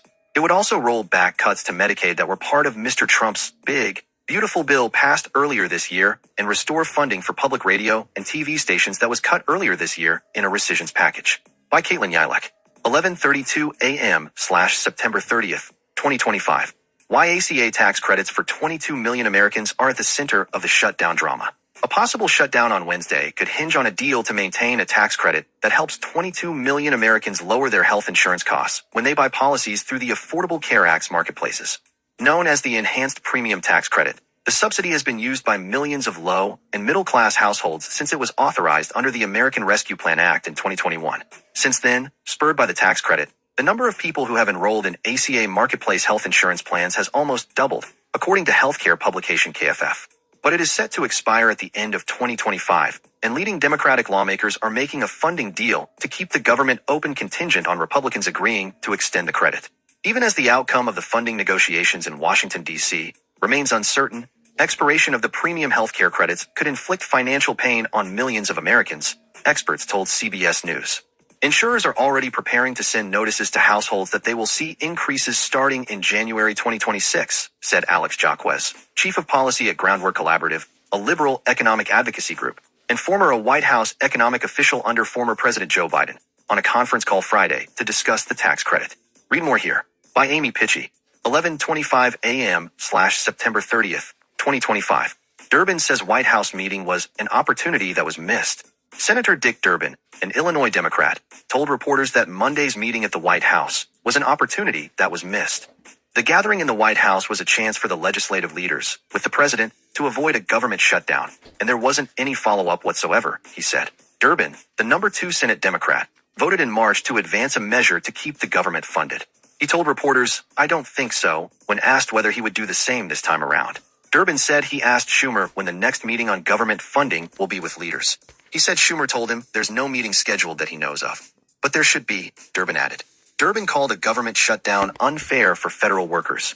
It shouldn't happen, and I wish we could sit down and avoid it, and we should have done it a long time ago. By Grace Kazarian. 11:09 a.m./September 30th, 2025. Thune outlines post-shutdown timeline in the Senate. Thune told reporters at the Capitol that if lawmakers fail to avert a government shutdown, the Senate will observe the Jewish holiday, Yom Kippur, but he would expect additional votes throughout the week. Yom Kippur begins at sundown on Wednesday and ends Thursday evening. I would expect additional votes on opening up the government, Thune said. By Kaya Hubbard. 11:07 a.m./September 30th, 2025. Thune and Schumer debate government funding on Senate floor.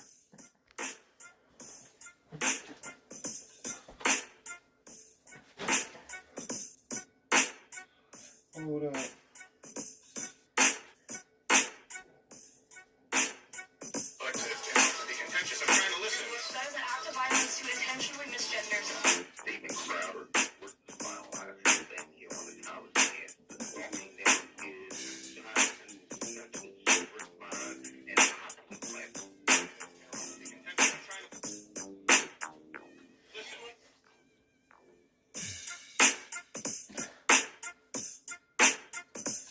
Y'all funny as hell, since when his crowd has been Republican, or he's a Republican now? I didn't know that. He's a cross-dresser. If you didn't know he's a cross-dresser, this dude been cross-dresser since the 90s.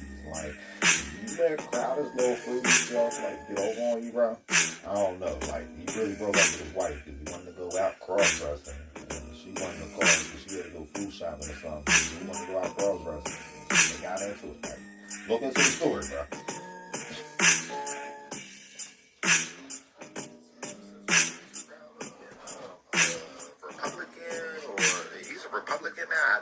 Senate Majority Leader John Thune and Minority Leader Chuck Schumer debate government funding on Senate floor on Tuesday, September 30th, 2025. Senate TV. Majority Leader John Thune and Minority Leader Chuck Schumer got into a rare direct back and forth on the Senate floor ahead of the shutdown deadline. Democrats have a choice to make. They can shut down the government and subject the American people to all the problems that come with a shutdown, many of which, as I've said, they've enumerated in the countless quotes they've made in the past, Thune said. Or they can join Republicans to pass a clean, nonpartisan short-term funding bill and keep the government's lights on. For the sake of the American people, Mr. President, I really hope they choose the latter. Thune yielded the floor, at which point Schumer borrowed the chart Thune was referring to, which showed that 100% of Democrats had voted for nearly every Biden-era continuing resolution. Schumer agreed with the figures, but said the context was different. Yes, that's true. Guess why?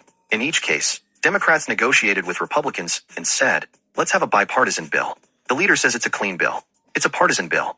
Not once were Democrats asked for what input should be in the bill. We were not told about it. We were not asked about it, he said. You cannot pass legislation in the Senate when it comes to appropriations unless it is bipartisan. As Thune stood at his desk across the aisle from Schumer, the Democratic leader reiterated his position that his party wants to extend healthcare tax credits and restrict the president's ability to rescind funding. To say the appropriations process is working is wrong. It's not working, Schumer said. The way that we've done it, and it's a different business model than the one he used. We actually have the Appropriations Committee sit down, and the date that they came up with, November 21st, was agreed upon by the House and Senate appropriators, Republican and Democrat, Thune said, referring to the date that funding would be extended to under the House-passed continuing resolution. The Democrat leader and his colleagues have the same leverage on November the 21st. This is a short-term CR. This is what we do all the time around here, Thune continued, holding up a copy of the bill and pointing it at Schumer. We have until the end of the year to fix the ACA credit issue, and we're happy, as I said yesterday, and I've said on multiple occasions, to sit down with you to do that. Thune then walked off the floor as Schumer reclaimed his time. By Stephen Beckett, 10:58 a.m./September 30th, 2025. HUD website displays banner blaming shutdown on radical left. The homepage for the Department of Housing and Urban Development is now displaying a red banner that places the blame for the looming government shutdown on Democrats. It reads, "The radical left are going to shut down the government and inflict massive pain on the American people unless they get their $1.5 trillion wish list of demands. The Trump administration wants to keep the government open for the American people." By Melissa Quinn, 10:44 a.m./September 30th, 2025. Shutdown would lead to at least 494,879 federal employees being furloughed. Barring a last-minute deal to fund the government, at least 494,879 federal employees would be placed on furlough beginning as soon as Wednesday, according to a CBS News review of guidance documents issued so far by federal departments and agencies. At least 1.4 million employees will be considered accepted and required to still show up to work. Both groups would miss paychecks if the shutdown stretches on too long, but would receive back pay once a funding bill is passed. The White House Office of Management and Budget has required all departments and agencies to post their shutdown plans on their websites, but many have not done so as of Wednesday morning. Of the 15 cabinet-level departments, 10 have released updated contingency plans for a shutdown.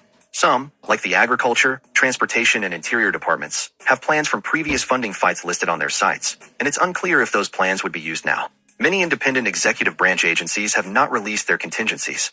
The departments that have released figures for upcoming furloughs include the Departments of Defense and Veterans Affairs, the two largest civilian employers of the federal government. Here's a rundown of the numbers from departments and independent agencies that have released their plans, with links to the documents below. Furloughed versus retained federal employees in a shutdown. Chart, Taylor Johnston/CBS News Source, Federal Agencies Shutdown Plans. Defense Department, civilians only 741,477 total, 334,904 furloughed, 406,573 retained. Department of Veterans Affairs, 461,499 total, 14,874 furloughed, 446,625 retained. Department of Homeland Security, 271,927 total, 14,184 furloughed, 257,743 retained. Justice Department, 115,131 total, 12,840 furloughed, 102,291 retained. Department of Health and Human Services, 79,717 total, 32,460 furloughed, 47,257 retained. IRS, 74,299 total, 0 furloughed, 74,299 retained. Social Security Administration, 51,825 total, 6,197 furloughed, 45,628 retained. Commerce Department, 42,984 total, 34,711 furloughed, 8,273 retained. State Department, 26,995 total, 16,651 furloughed, 10,344 retained. NASA, 18,218 total, 15,094 furloughed, 3,124 retained. Department of Labor, 12,916 total, 9,775 furloughed, 3,141 retained. Treasury Department, 2,714 total, 862 furloughed, 1,852 retained. Education Department, 2,447 total, 2,117 furloughed, 330 retained. Office of Personnel Management, 2,007 total, 210 furloughed, 1,797 retained. By Stephen Beckett, 10:36 a.m. September 30th, 2025. Jeffries, we are in this fight until we win this fight. House Minority Leader Hakeem Jeffries reiterated the Democrats' position with just hours to fund the government on Tuesday, flanked by House Democrats on the steps of the Capitol. We are in this fight until we win this fight for the people, Jeffries said of the Democrats' healthcare push. In just a few days, notices will go out to tens of millions of Americans because of the refusal to extend the Affordable Care Act tax credits, which will result in tens of millions of Americans experiencing dramatically increased premiums, co-pays, and deductibles, he said. Jeffries said, our position is a simple one. Cancel the cuts, lower the cost, save healthcare. That's what this fight is all about, he said. Still, Jeffries said Democrats are ready to find a bipartisan path forward to fund the government. But he said, here's what we're not going to do. We're not going to support a partisan, Republican spending bill that continues to gut the health care of the American people. The minority leader also responded to the video Mr. Trump posted late Monday, saying, Mr. President, the next time you have something to say about me, don't cop out through a racist and fake AI video. When I'm back in the Oval Office, say it to my face. By Kaya Hubbard, 10:20 a.m. September 30th, 2025. Trump again suggests Canada should just join our country, become the 51st state. Copy. Mr. Trump continued baiting Canada, which he has said wants to join the U.S., though Canadian Prime Minister Mark Carney said in an Oval Office meeting in May that his country is not for sale, ever. Canada called me a couple of weeks ago. They want to be part of it, Mr. Trump claimed. To which I said, why don't you just join our country? You become the 51st state and you get it for free. Mr. Trump said he didn't know if that made a big impact, but he said it made a lot of sense because of his tariffs. In August, he imposed a so-called reciprocal tariff of 35% on Canadian goods. By Caroline Linton, 10:08 a.m. September 30th, 2025.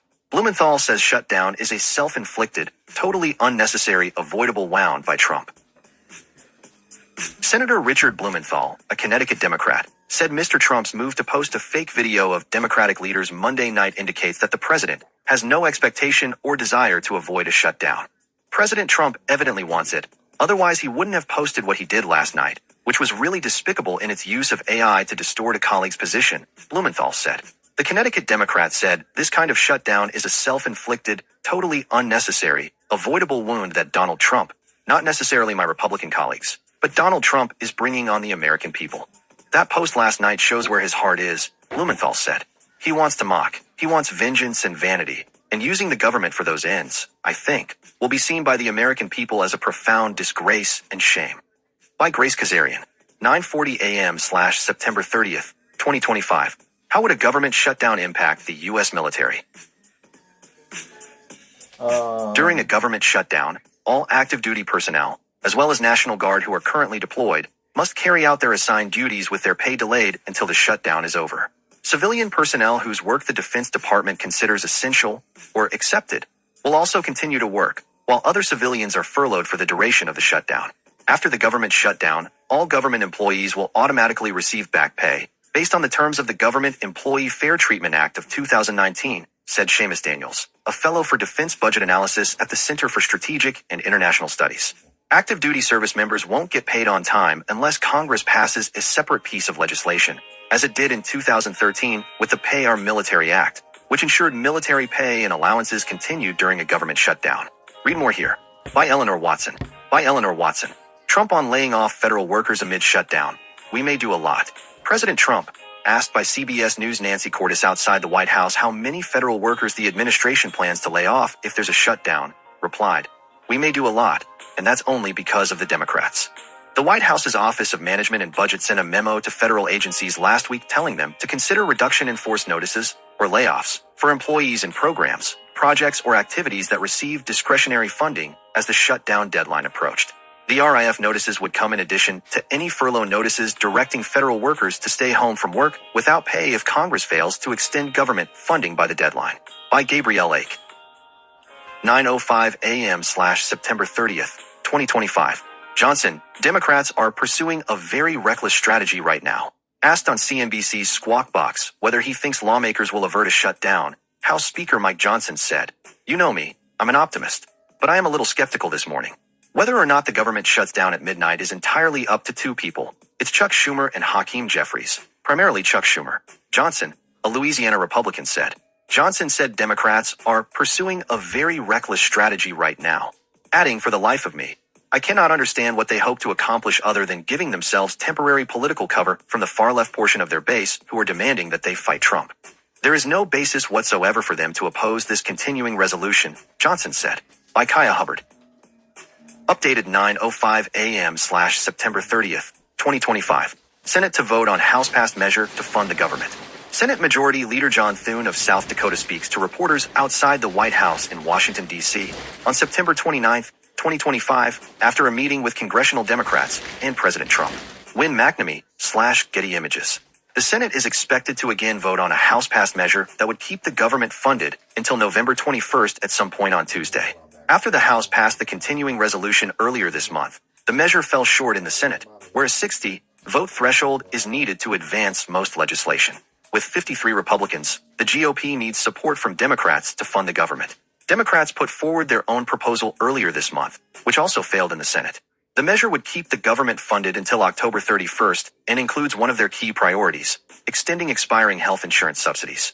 Whether more Democrats are willing to back the House-passed bill to keep the government funded this time around remains to be seen. Senate Majority Leader John Thune told reporters on Monday that he planned to bring up the bill for a vote Tuesday, saying that it's up to Democrats whether a shutdown is averted.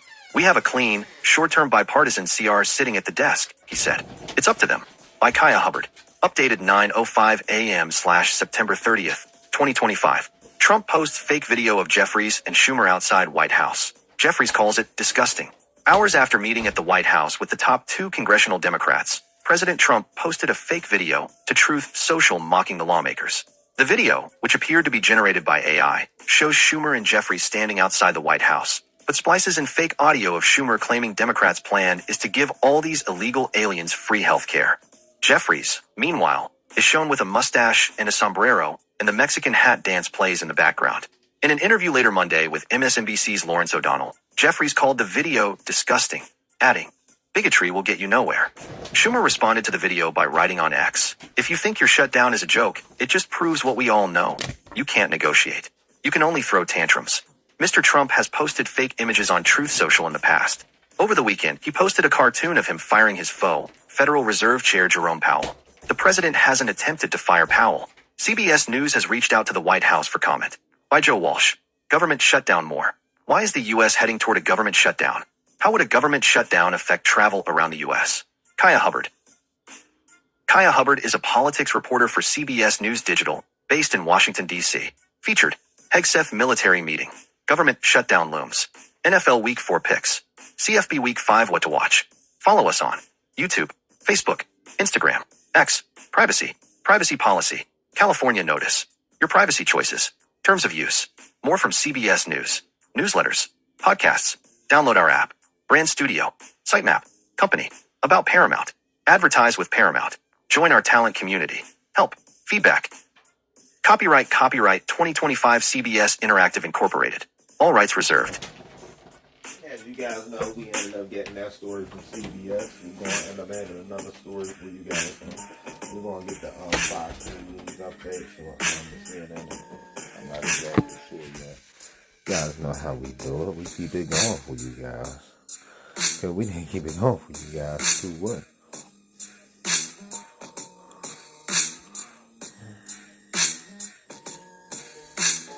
See, is this Politico's live update? Inside Congress live. Says 1 hour ago, but now it's 2 hours ago. Trump posts another deepfake video mocking Jeffries. After Jeffries accused Trump of bigotry for an AI-generated video, Trump See, Trump should be mocking Jeffrey Epstein, not Jeffries. Posted a similar video belittling his response. Aaron Pellish. September 30th, 2025, 9:26 p.m. Eastern Time. President Donald Trump posted another deepfake AI-generated video of House Minority Leader Hakeem Jeffries on Tuesday, hours before the federal government is expected to shut down, further signaling the significant divide between the two parties. On Monday, Trump posted a vulgar AI-generated video of Jeffries and Senate Minority Leader Chuck Schumer speaking outside the White House. The video portrayed Jeffries wearing a mustache and a sombrero while mariachi music plays in the background.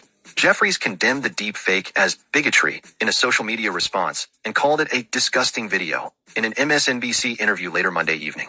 On Tuesday, Trump shared a clip of Jeffries' MSNBC interview criticizing the original video, again adding an AI-generated mustache and sombrero. The latest video features 4 depictions of the president playing mariachi music as Jeffries speaks. Trump's repeated antagonization of Jeffries sets the tone for what may be difficult and drawn-out negotiations over a government funding solution as lawmakers on both sides continue to dig into their positions. During a House Democratic conference presser on Tuesday, Jeffries dared Trump to confront him personally rather than cop out through the AI-generated videos. Later, in an interview on MSNBC, Jeffries sought to downplay the videos. "We need from the President of the United States an individual who actually is focused on doing his job, as opposed to engaging in racist or bigoted stereotypes designed to try to distract or throw us off as Democrats from what we need to do on behalf of the American people," Jeffries said. Trump also posted several photos of his Oval Office meeting on Monday with Jeffries, Schumer, Senate Majority Leader John Thune, and Speaker Mike Johnson. 2 images shared by Trump show the 4 congressional leaders in conversation. A third shows Trump pointing at Jeffries with a sneer. All 3 images feature Trump 2028 hats on the president's desk. The government is expected to shut down just after 12 a.m. Wednesday. Let art. House Minority Leader Hakeem Jeffries speaks on the steps of the Capitol to insist that Republicans include an extension of expiring health care benefits as part of a government funding compromise. In Washington, Tuesday, September 30th, 2025. J. Scott Applewhite/AP. 2 hours ago, Pope Leo speaks up on Dick Durbin's behalf amid abortion rift. "It's important to look at the overall work that a senator has done," the pontiff said amid an uproar over a church honor for the Illinois Democrat. Shia Kapos. September 30th, 2025, 9:16 p.m. Eastern Time. Pope Leo XIV made a direct foray into U.S. politics Tuesday, offering measured support for the Chicago Archdiocese's plan to honor Senator Dick Durbin, an Illinois Democrat who supports abortion rights, with a Lifetime Achievement Award for his work on immigration policy. The Pope's comments to reporters come as anti-abortion advocates are condemning Chicago Archbishop Blase Kupik and the Archdiocese's immigration ministry for planning to give Durbin the award at a November 3rd event. After the Pope's comments emerged Tuesday, Kupik issued a statement saying Durbin had decided not to receive an award at our Keep Hope Alive celebration. "While I am saddened by this news, I respect his decision," the prelate said. "But I want to make clear that the decision to present him an award was specifically in recognition of his singular contribution to immigration reform and his unwavering support of immigrants, which is so needed in our day." Bishop Thomas Paprocki, who has denied the Eucharist to Durbin in his home diocese of Springfield, Illinois, had said he was shocked that the senator was being honored, adding it would risk causing grave scandal, confusing the faithful about the church's unequivocal teaching on the sanctity of human life, according to The Pillar, a website that focuses on the Catholic Church. 9 other bishops have also spoken out against the planned award, claiming it was a betrayal of the church's teaching on abortion. But Leo, in remarks that appeared both careful and bold, urged Catholics not to view the senator, or any political figure, through a single-issue lens. "I think it's important to look at the overall work that a senator has done during, if I'm not mistaken, in 40 years of service in the United States Senate," the Pope, a Chicago area native, told reporters, responding to a question from EWTN News. "I understand the difficulty and the tensions," he said. "But I think, as I myself have spoken in the past, it's important to look at many issues that are related to the teachings of the Church." More pointedly, the Pope said, "Someone who says, 'I'm against abortion, but is in favor of the death penalty' is not really pro-life. Someone who says, 'I'm against abortion, but I'm in agreement with the inhuman treatment of immigrants in the United States,' I don't know if that's pro-life." Durbin, who recently announced he wouldn't seek re-election in 2026, did not immediately return a request for comment. He is a long advocate for immigrants and an original co-author of the DREAM Act, legislation that would grant a path to legal status to undocumented immigrants who entered the country as minors. Leo, who voted in Illinois as recently as last year, has endeared himself to Illinoisans as a homegrown hero who has spoken of his fondness for Chicago pizza and White Sox baseball. His words, which are guaranteed to prompt applause and anger, highlight the central tension within the church between theology and political partisanship. "So they are very complex issues, and I don't know if anyone has all the truth on them," the Pope continued, when asked about Durbin's critics. "But I would ask first and foremost that they would have respect for one another, and that we search together both as human beings, and in that case as American citizens and citizens of the state of Illinois, as well as Catholics, to say that we need to be close to all of these ethical issues, and to find the way forward as a church. The church teaching on each one of those issues is very clear. Let art." Pope Leo XIV arrives at St. Peter's Square in the Vatican to hold the weekly general audience on September 24th, 2025, Massimo Valicchia/Ner photo via AP. 3 hours ago. It's official. White House orders federal agencies to shut down. Russell Vought said federal employees should still report to work so they can undertake orderly shutdown activities. Michael Stratford. September 30th, 2025, 8:23 p.m. Eastern Time. White House Budget Director Russell Vought on Tuesday evening directed federal agencies to begin implementing their shutdown plans after Senate Democrats blocked a Republican plan to keep the government open beyond midnight.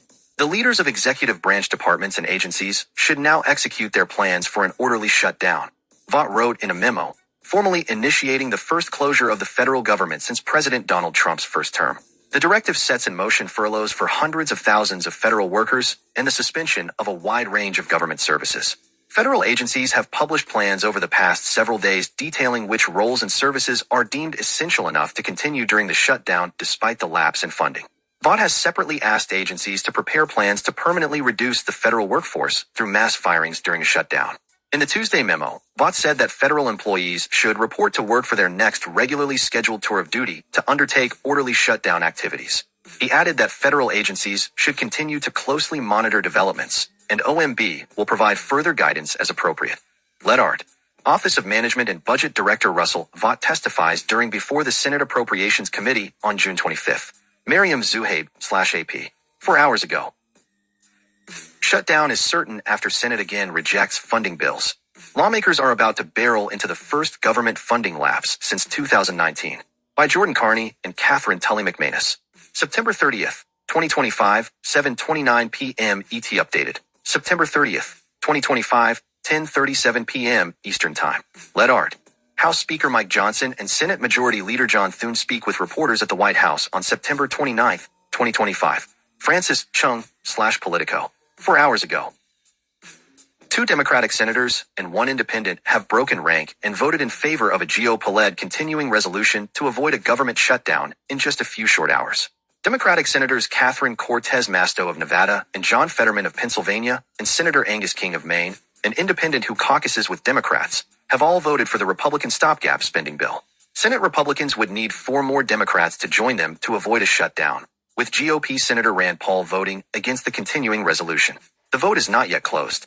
We need a bipartisan solution to address this impending healthcare crisis, but we should not be swapping the pain of one group of Americans for another, Cortez Masto said in a statement confirming her support for the GOP plan.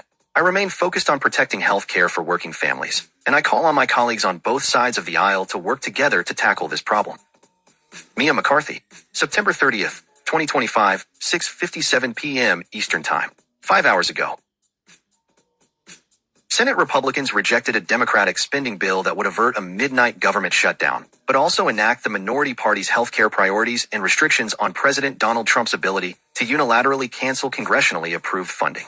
Tuesday's 53-47 rejection is the second time Republicans have voted down the Democratic stopgap, which would fund the government through October.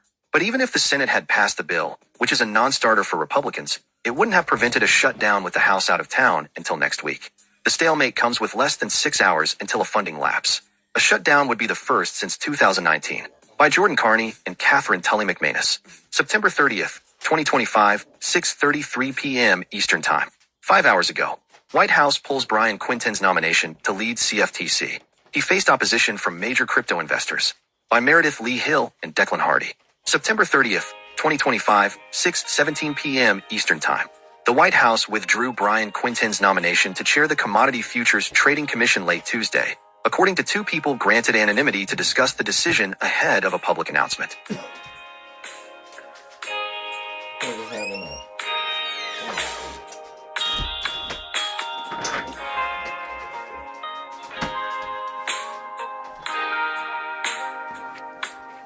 Announcement.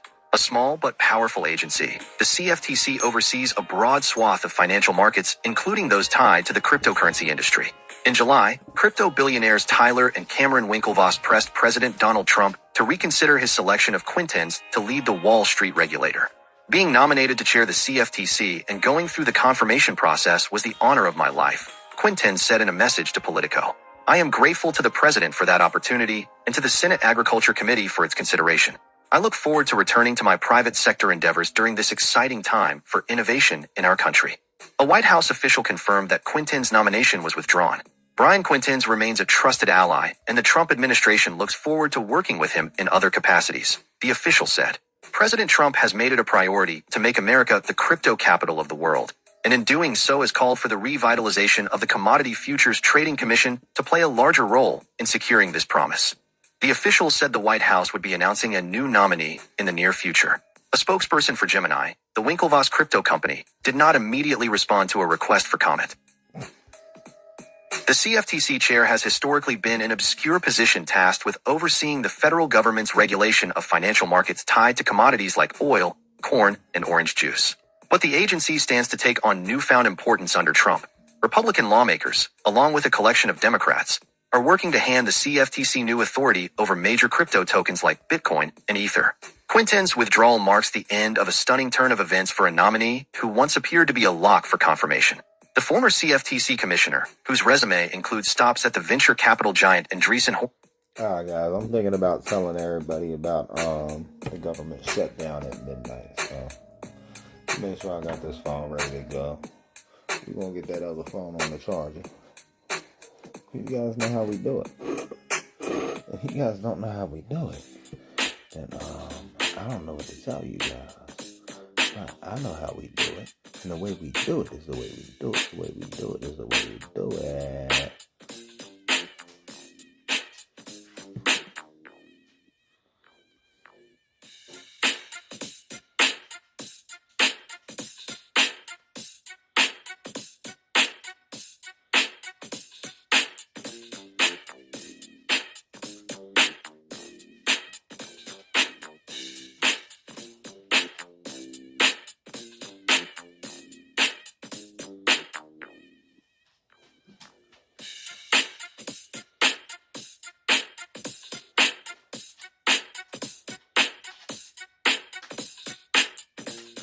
My bad, I'm logging into this little chat site or whatever. I want to make sure we can have it up for you guys.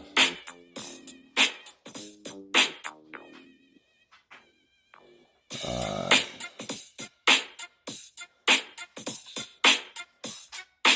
Cool.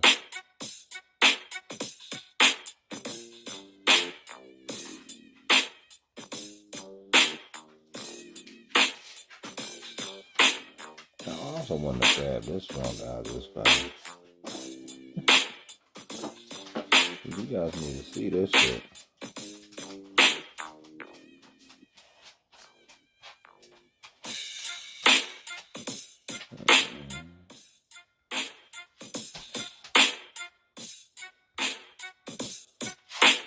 Yeah, you guys gonna need to see this shit off fast. What the? What about sucker?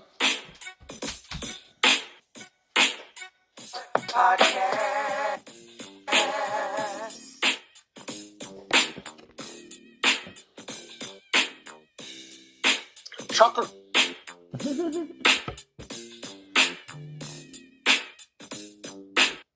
I don't know if you guys heard this yet, but you guys about to hear it now, cause yeah, we gonna do the phone swap right quick. Fuel. I don't know if you guys are gonna be able to tell that there was a phone swap at all. Fuel. John. Ha. No, start. Now I should have got the music off for a second. There we go. Perfect. We'll know in a second. When I see Mike on my phone, we'll know what it is, guys. We'll know what it is. Meanwhile, we're gonna up that.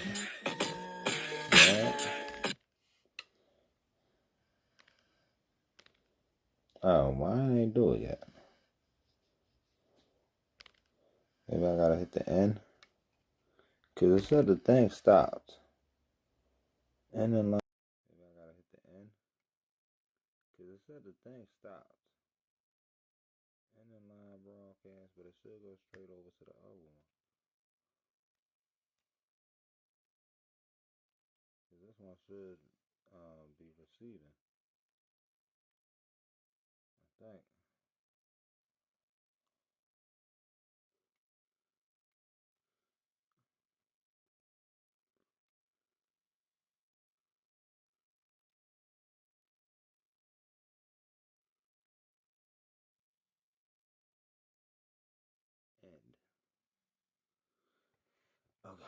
Okay. Now we're back over here with Mike. And Mike is going to say some crazy shit. So, I think you guys should hear what Mike has to say before we, set ourselves up where you guys can see us. Tucker Carlson, man, you have come up with an incredible new way to disparage and slander people. I got to give it to you, Tucker Carlson. This is an incredible treat. Tucker Carlson is going around. Tucker Carlson is on his broadcast saying that he has friends. Won't reveal who. He has friends. Won't reveal when. He has friends. Won't reveal any details that are saying this, that, and the third about BB. But you can't wait till you can hear the secrets we found out that are floating around about Tucker Carlson. Netanyahu. Can't confirm it. And I don't know if you guys remember, when Tucker Carlson came onto the scene, he was the liberal. And when Don Lemon came onto the scene, he was the conservative. So, like, media got you guys' brains flip-flopping. Can't deny it. Can't share who they are. Can't share any proof that those friends aren't imaginary friends in your fucking head, Tucker Carlson. But I also have friends, Tucker Carlson. I have friends. I can't confirm who they are. I can't dispose their identity. He got friends that he can't tell us about. He got friends in high places, and I hear Tucker Carlson gets down to low places. I can't show you any of the information that they share with me, but I have friends, Tucker Carlson, that have told me that you suck in bathrooms. Now, I don't know if this is true. Okay? I don't know if this is just a rumor. I don't know if they're making this up because they don't like you. But I have... Yeah. Did you hear this? He got friends. He got friends that informed him of this. Friends that are saying that Tucker Carlson, number one, is not really a practicing Christian. He's a Christian in name only, and he sucks in bathrooms. Again. But was this before or after Tucker Carlson got possessed? Because he came online saying he was possessed too, and that's why he crashed out and quit Fox News. Tucker Carlson, I didn't say this, but I have friends that are going around saying that you are a Christian in name only, and you suck in bathrooms. This is an incredible trick you've come up with, Tucker Carlson, you America Last bull artist, paid for play con man, goofy. Hey, they say Tucker likes to blow pipes like he likes to blow pipes. That's it. Nothing else. Nothing else. Reds versus Dodgers. We was at Pete. We heard about the MLB. What's going on with the Chicago Fire? What? It says Chicago Fire. Chicago is on fire. What? No. Let's see if ESPN gives us the read.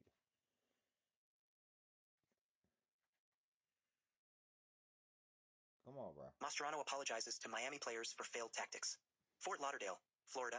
Inter Miami CF head coach Javier Mastrano took full responsibility for the team's 5-3 defeat to Chicago Fire FC on Tuesday night at Chase Stadium and apologized to the players. See, I thought it was a real fire. No wonder why everybody's looking it up. Well, if you see Chicago Fire trending, it ain't got nothing to do about a fire in Chicago. Something's going on in a WNBA. Was there another, we'll find out. You guys think it lit up. Players back Collier in ripping WNBA, calling for change. Las Vegas. A host of WNBA players league-wide showed support for Minnesota Lynx star Nafisa Collier after she ripped WNBA leadership in her exit interview Tuesday. I think I agree with everything Collier said Lexi Hull, the Fever's alternate player rep for the WNBPA, prior to Indiana's winner-take-all Game 5 semifinal matchup against the Las Vegas Aces. We're at a really important time in the league and changes need to be made. And so you're seeing her talk about that, and really proud of her for making that statement today. Collier shook the sports world on Tuesday when she accused League Commissioner Kathy Engelbert of being negligent in her governance. We have the best players in the world. We have the best fans in the world, Collier said in her lengthy remarks. But right now we have the worst leadership in the world. Collier came in second in MVP voting this year. In addition to serving as a vice president of the WNBPA, she and Brianna Stewart co-founded and launched Unrivaled last year, a 3-on-3 women's basketball league that operates during the WNBA offseason. Nafisa Collier is an outstanding leader and officer of this union. The The WNBPA said in a statement, "When Fee speaks, people listen. We are confident that her words today speak to the feelings and experiences of many, if not most or all of our members. The leaders of the league and its teams would benefit from listening to her powerful statement. The players know their value even if the league does not. They are fighting for their legacy and the future of basketball." Added Fever coach Stephanie White, a former WNBA player and longtime coach in the league. "I have a lot of respect for Fee. I'm thankful that we have strong women that are willing to say the things that matter and say the things that will move the needle for change." Several other WNBA players voiced their support for Collier on social media. Paige Buchers, whom Collier mentioned as one of the young revenue drivers in the league in her comments today, posted an Instagram story featuring a photo of her and Collier with the caption "Queen Fee" in an apparent show of support. 10 out of 10.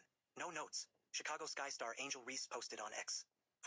"Time is ticking and Fee speaks for me," WNBPA President Nneka Agwumike said in a post. At PHES Species, "Thank you for your bravery." Los Angeles Sparks standout De'Arica Hamby added. Two-time MVP Elena Del Don posted about Collier in her Instagram story, adding, "It's the care for the human part for me. I'm still not sure if Kathy knows I retired. Heard from everyone but her." In Collier's remarks, she also alleged that Engelbert told her that Caitlin Clark should be grateful she makes $16 million off the court, because without the platform that the WNBA gives her, she wouldn't make anything. The Fever said Clark has no comment about that statement. Clark's Fever teammate Sophie Cunningham later commented on Instagram, "People only know Kathy because of Caitlin. She's the most delusional leader our league has seen. And IT shouldn't ever be about our commissioner in the first place." The criticism toward the league also comes on the backdrop of player frustration with the state of CBA negotiations, as the current agreement is set to expire at the end of October. Chelsea Gray, the Aces primary player rep, said Tuesday that the status of talks is not great, not where we thought and wanted to be at this point in time. The central tension in negotiations, according to Hull and Gray, is that players feel the league is not willing to compensate them for what we feel like we're bringing to the WNBA in this massive month of growth. Gray added, "It's market share, it's salaries, it's player safety, it's everything. I wouldn't say that we're where we want to be for maybe one thing. We have a lot of work to do," the veteran guard continued. "More so on the W side and with Kathy, and understanding our value as a league, as players, and there's no league without the players," added Hull. "We're growing exponentially, and we need change to mirror that. And I think where the players see the league going is different than where leadership sees the league going, and somehow we need to see that align, and I think the CBA negotiations will hopefully get us there." Okay. On to the next one. I thought that wasn't going to be about WNBA for real. Now we got HUD. Like, is this housing? And then, like, I'm just so confused. We about to find out, though. Trump administration uses taxpayer dollars to blame Democrats for government shutdown. Updated September 30th, 20256:08 p.m. ET. By Shannon Bond. Jenna McLaughlin. Okay. I don't care. Trump administration is blaming Democrats for the likely government shutdown in internal federal agency communications, as well as on at least one public website, in what experts say could be a violation of federal ethics laws. A bright red banner and pop-up message that appeared Tuesday on the Department of Housing and Urban Development's website warns. The radical left are going to shut down the government and inflict massive pain on the American people unless they get their $1.5 trillion wish list of demands. The Trump administration wants to keep the government open for... I just want to know who really shut down the government, because they won't tell us who shut down the government. And if you guys shut down the government, would you guys shut down the government? And if you shut down the government, would you tell me you shut down the government? Because we're being told that you shut down the government. You did. Did you shut down the government? No, I didn't know you shut down the government. Let me throw this on up right quick.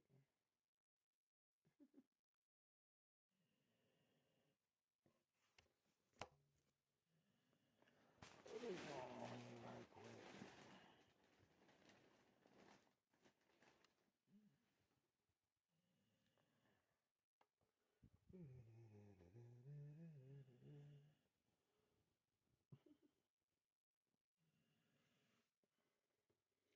We gonna troll, right? You feel me?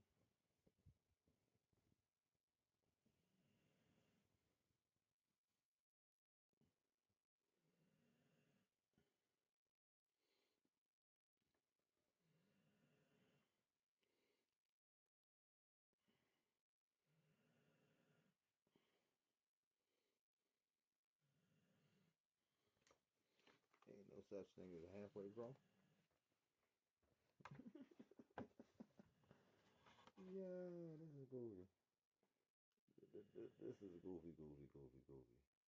And if I could smoke in it, that'd be better. But I doubt I'll be able to smoke in it. I doubt it, chat. what you're saying to me. Oh, damn. Oh, you got music. What's up? Welcome to the internet. Welcome to the internet. Thanks. It's my first day here. Oh, congratulations. You're going to have fun. How's your night going? Hey, you know, we blessed over here. I like that. Hell yeah. Huh? I forgot to see if the joint had me inverted on the other side. Oh, so, hang on. What'd you say? Sorry, I haven't It's kind of pointless. I was more talking to myself about the quality of the cause I want to make sure this looks right on y'all side. Cause it's reverse on my side. Oh, the words? Yeah. Makes sense. That's commitment right there, dude. Yeah. Well, it's only reverse on my side because you know how phones do. I would have a stroke trying to write something backwards. No, I didn't write it backwards. And how is it backwards? How is it forwards on here? That's what I was checking. I was seeing if I need to flip my camera or not. Oh, okay. I see what you're saying. I thought you were saying you. Okay. I see what you're saying. Gotcha. Okay. So are you really 5'2" or are you just pretending to be short? I'm 5'2". Okay. What if somebody's 5'3" and they're wearing that shirt? Pretends to be short. You might have just grabbed the shirt. I don't know, bro. My friend actually got this to me, but yeah. Oh, were they trolling you? They just always talk shit because I'm just a loud ass person. Okay. I'm tiny. Okay, well, congratulations, I think.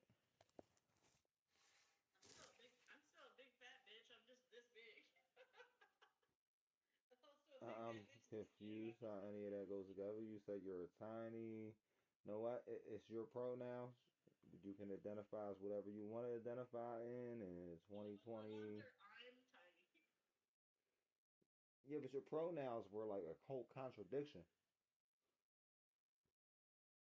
What?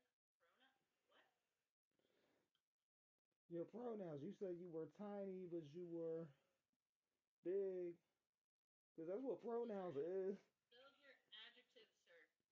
No, adjective. Maybe it's an adjective. So what the fuck is a pronoun? I think pronouns are adjectives. I'm pretty sure. What's up? Welcome to the internet.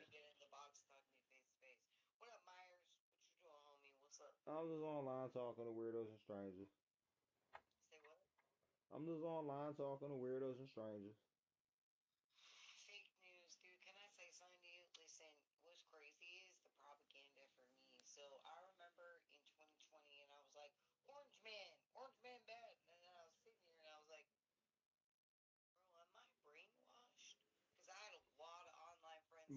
But he is fucked over now. So like, if you still rocker with him, you got brainwashed in the opposite direction. I don't even think it's the same Trump.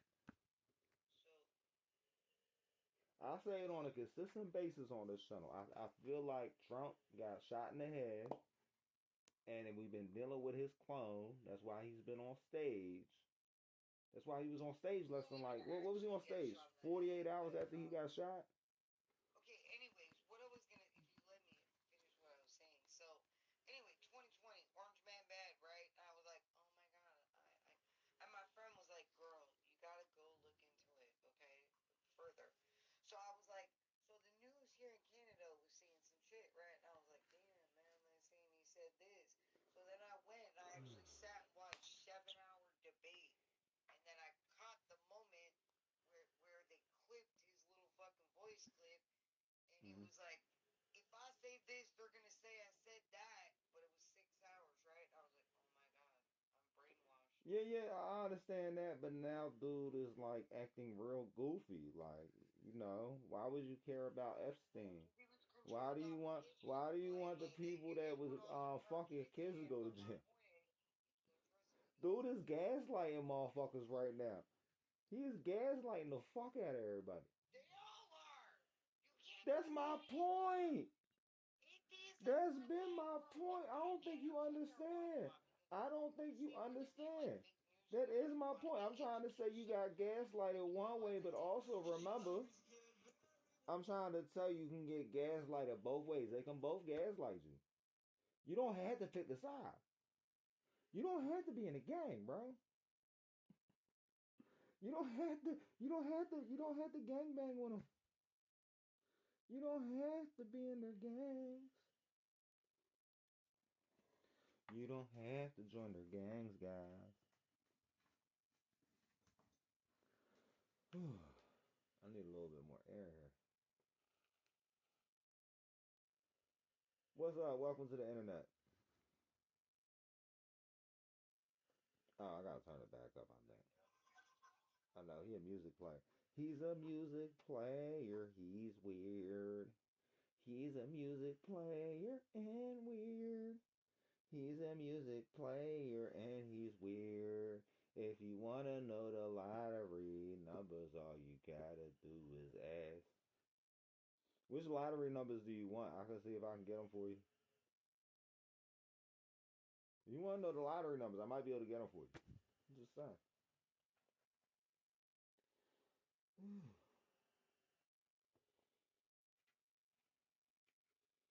What the fuck is going on right here? Cause don't this got the third strap? It do got the third strap. So where the fuck is this third strap at? Is my head too big for the fucking third strap? Oh, that made it way easier to breathe when I put the third strap on here, right? Way easier to breathe. It's way easier with this strap. It's way easier to breathe.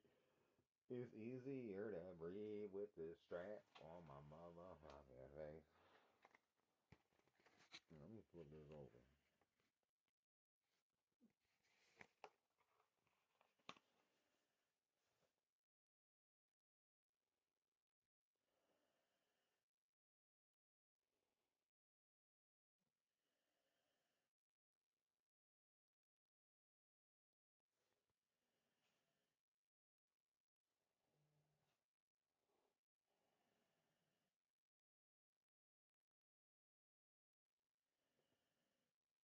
It just got way creepier, didn't it?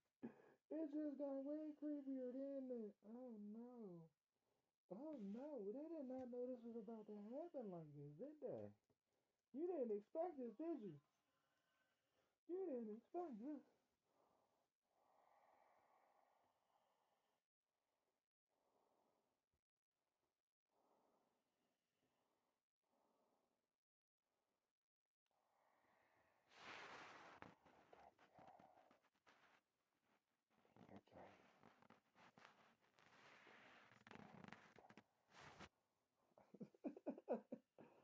Yeah, let me turn this on up.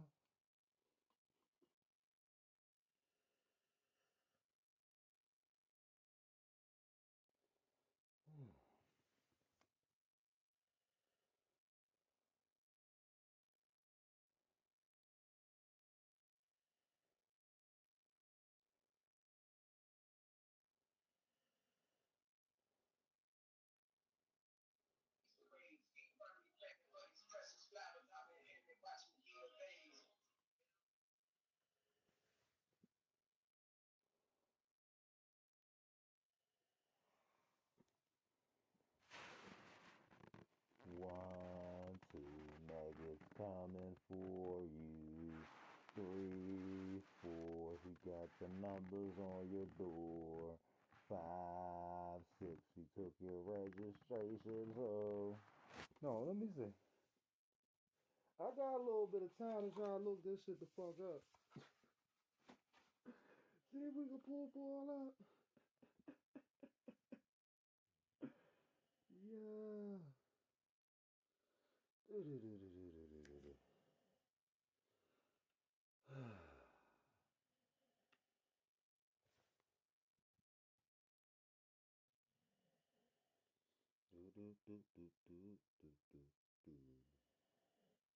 I keep forgetting to check it. The fuck we looking at a fucking owl for? Who the fuck we doing what?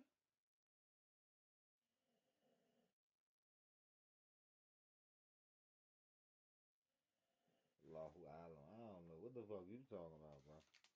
About 1,000 years. Stuff there, I don't think you be living no 1,000 years. Like, what you talking about? Already been ahead minute. It's time. Okay. Okay. This is why when I get on this one, I got smoke.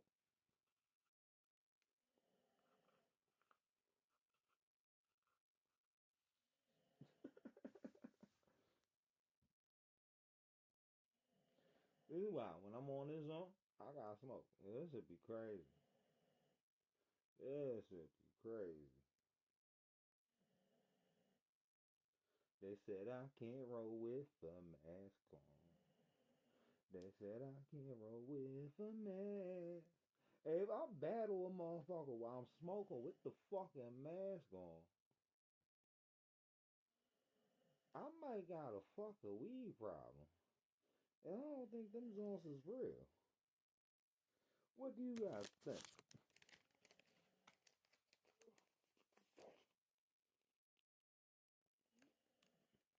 I'll just walk over to the fucking trash can.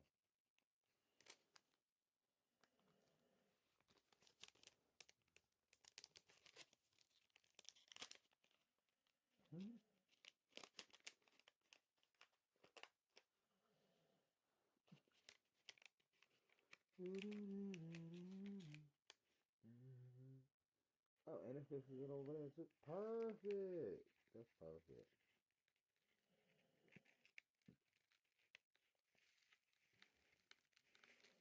Oh, yeah.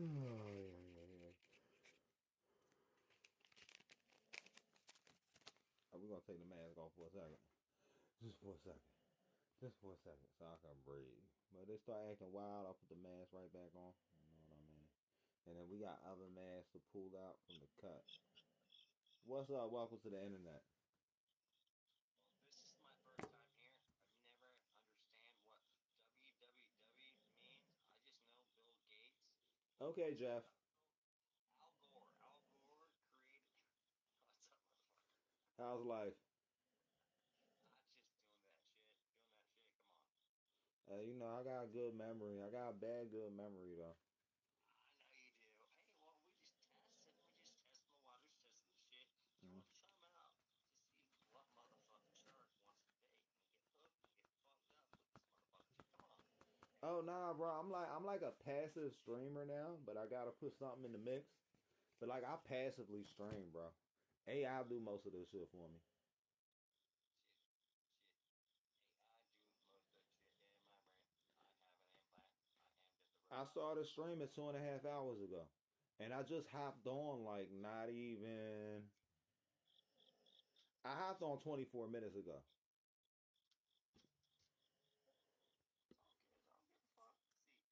And when I hopped on, I didn't even put myself on at first, bro. So like. I ain't got no hate for someone who has the ability to show their face, say their shit, and be a good motherfucker. Come on. But then you know I hide my face too. Don't say nothing like that. Alright, yeah. Love it, brother. Alright, take it off.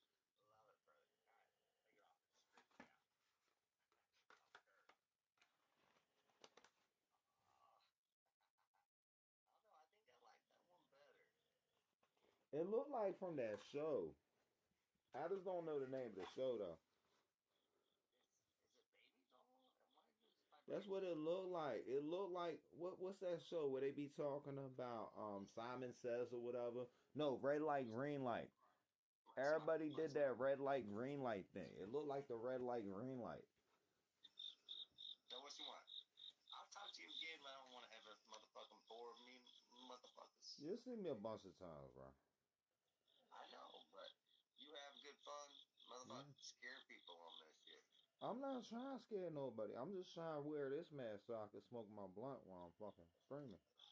Cause like it don't even like if you're smoking with a mask on YouTube, I feel like that goes. That's like a step above. Like it don't make sense.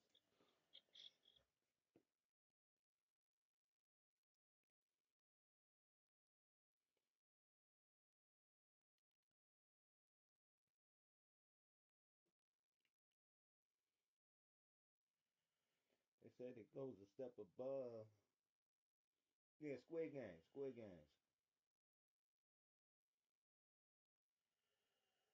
I'm gonna get this joint lit off camera, and then I'll figure out how to hit it when I got the camera on. You just need my lighter. That's the fuck that going on. Where is my lighter? I can't find my lighter. I can't see without my lighter. No, seriously, guys, I can't see without my lighter. Where the fuck is my lighter at? Who took my lighter? What's up? Welcome to the internet. How you doing? I'm blessing yourself. I'm doing all right. Just chilling, you know. Yeah, as you should be. Yep. Is that a Jason mask? It was a 99-cent hockey mask. I had the bright idea to get everybody these masks so we could color on them and shit. Oh, okay. It's gotta be this one. Oh, so you can smoke out of that hole. I can't possibly be smoking. I got a mask on. It's just a prop. Okay. But it worked, though. It definitely worked.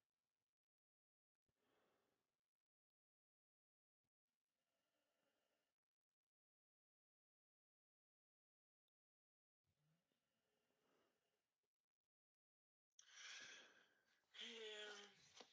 I wonder if I pissed off the internet enough today. This shit gonna go back to making me money again.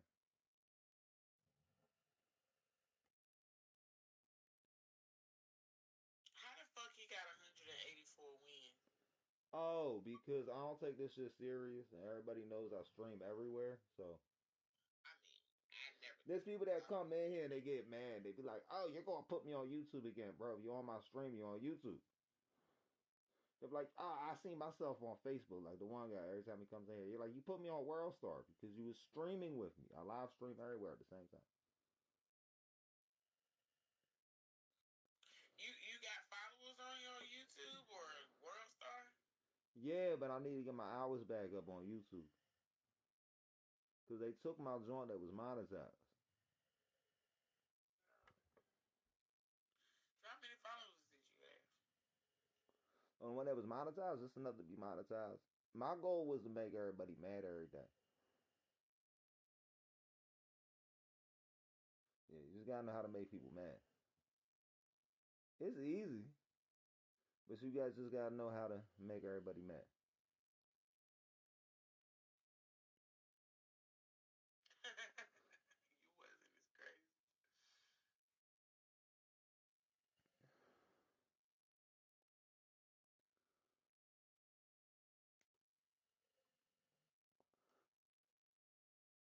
Yeah, that's all you gotta do.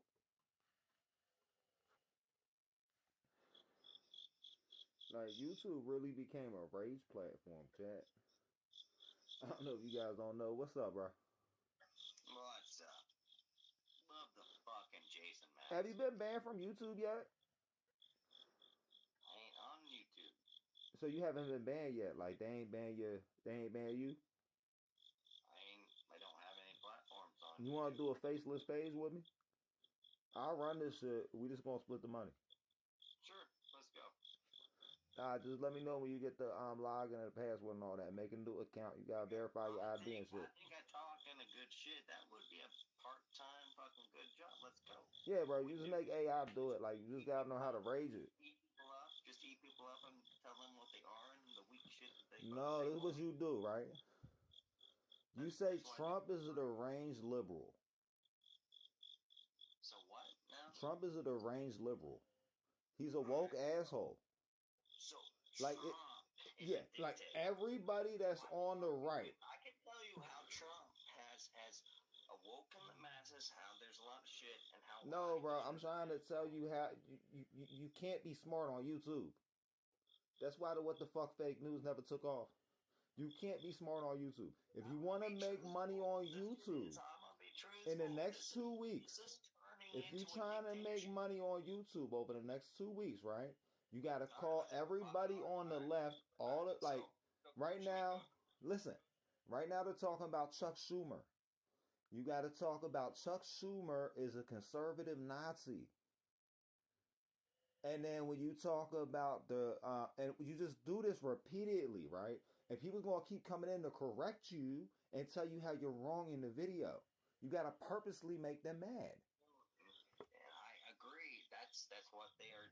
Come on. I'm telling you how to get monetized in 2 weeks, bro. You want to get monetized in 2 weeks, you gotta get on YouTube and you gotta say that shit directly. Discussions. How about we just you do all the monetization? I trust you. I just jump in. You give me a fee. I just gotta be a little bit less with it this time. Contract down. I messed up because I kept calling the Jays Nazis and I didn't know they were Jays, and so after I called them a Nazi, and I feel like that's why I got banned. So the Jews aren't the new Nazis. No, I didn't know, but I think that's why I got banned at. They are the new Nazis. I didn't realize there were so many J's on the Democrats. I didn't realize the Democrats had so many J's in them. And I guess you can't call a J a Nazi, even if they are. And I just wonder if that's something that happens in this world. What's up? Welcome to the internet. Okay, that's gonna sit up there. How's life? It's life and That's good. For the most part. You still breathing, so you cool, bro. yeah. Where are you from? I'm from the dark side of the sun. I'm gonna be here all day and all night. The dark side of the sun. Yeah, I'm from the dark side of the sun. Is that the moon? Nah. How's the moon on the dark side of the sun?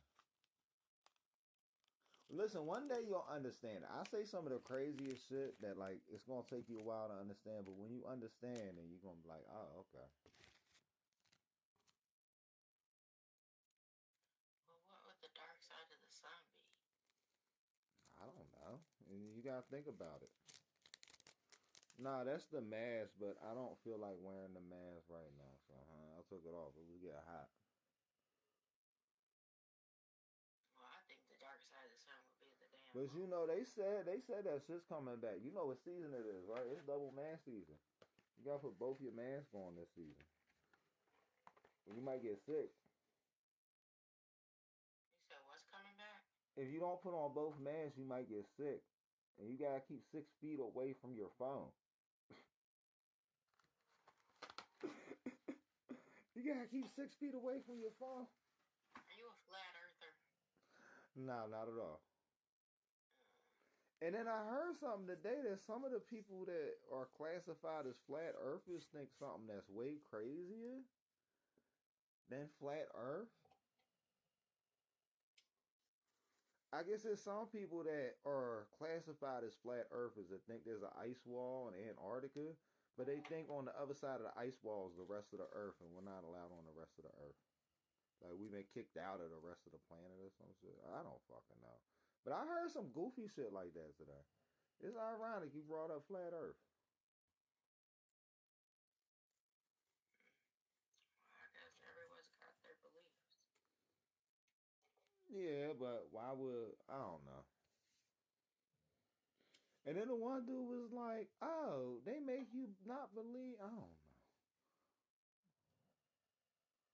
I don't know, bro. What's up? Welcome to the internet. These hoes ain't loyal. When have they been, bro? So how you been, Chris? Wait, what the fuck? Fake news? How you been, Chris? I'm not called Chris. How do you feel about your ex that used to beat up on leaving you for like a fucking rapper that I don't even know one of his songs? That was tough, man. I just want to ask, Chris. Don't tell nobody, but 2 of those babies really mine. What? He gonna wonder why them babies so light skinned pretty soon. Really? Just don't tell nobody. No, I'm telling everyone. Okay, they ain't gonna believe you. You're gonna be like, I met some white dude on the internet and he said he was Rihanna's baby daddy. Or he might have been super light skinned, I don't know. They ain't gonna believe you, bro. You could even have a clip of me saying this shit, right? And it's not that they ain't gonna believe you. They don't believe me. So they definitely ain't gonna believe you, so don't worry about it, y'all. Let ASAP think that's his baby. They will believe me, okay? They're not gonna believe you because you don't have nothing to make them believe you. No, I do. So they're just gonna believe that some random white dude you met on the internet got Rihanna pregnant twice while she was still in a relationship with ASAP. But it was kind of weird because she was in a relationship with a billionaire at the same time too. Can I ask you a question, please, sir? You can make up whatever question you want, bro. Do you think fucking a transgender with a penis is straight or gay? If you fuck a transgender without a penis, it's gay. I said with a penis. If you fuck a transgender after the surgery, it's still gay. Oh. Change my motherfucking mind about that shit. If you get some head from a fucking dude, period, that's gay. Like, you just gotta accept if you're gay, you know what I mean? Like, I can accept you're gay. You might need to accept you're gay. Wait, You know what the fuck I mean, bro? Can I just ask if... Nope, you ran out of time. But I can understand you're gay. If you can't understand it, bro, I don't know what to tell you. You know what I mean? What's up? Welcome to the internet. Chilling. What's up with you? Hey, you know, we just online talking to weirdos and strangers. Yeah, what y'all be talking about? It's the internet, bro. These motherfuckers talk to you about anything. Oh, yeah. It's true. That's what it's about, though. Get on here and talk to somebody about something you can relate with. Nah, that's rare, bro. It's rare you gonna talk to somebody about something you can relate with. Cause the thing is, right?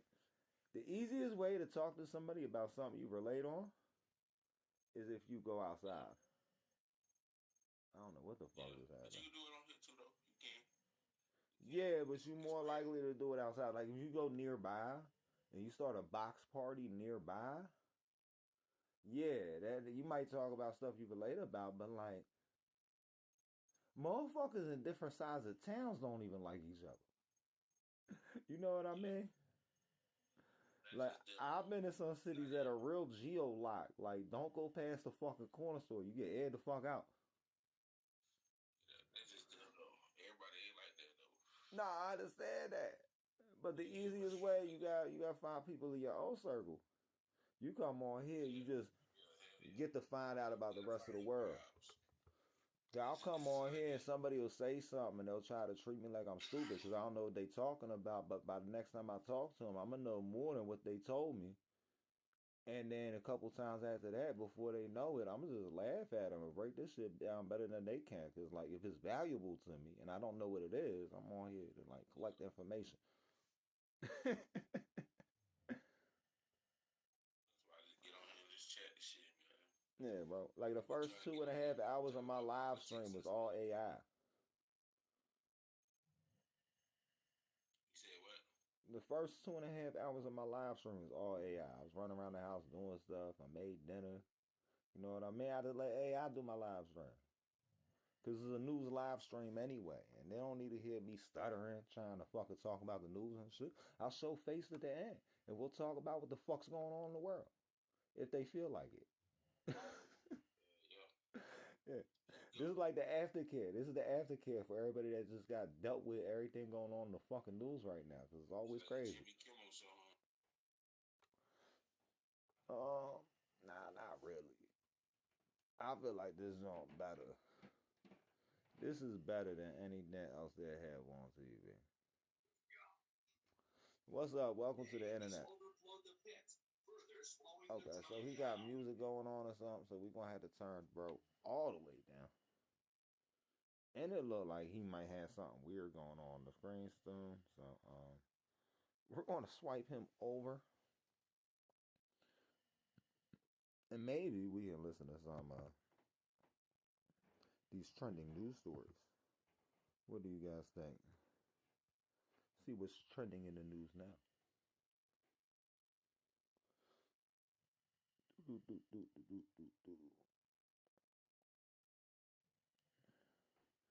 they said the government shutdown is #1 now.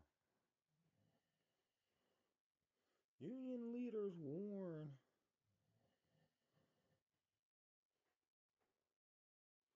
Oh, they're worried about the unions. It's the unions, guys. Are you guys ready for the unions?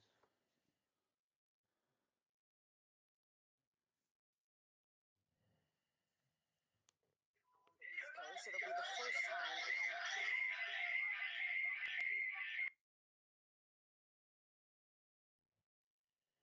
almost 7 years that essential employees will be furloughed. Our Marvin Hurst tonight speaking with union leaders about the very real impacts that this could have on their families. The 1600 North Texas Transportation Security Administration union members must come to work, regardless of whether the federal government is funded or not. We're going to go into work for not knowing how long we're going to be working without receiving our normal paycheck, and that's going to... Hold the fuck up, right? So you telling me the unions for the federal government are only there to make sure you guys have to go to work?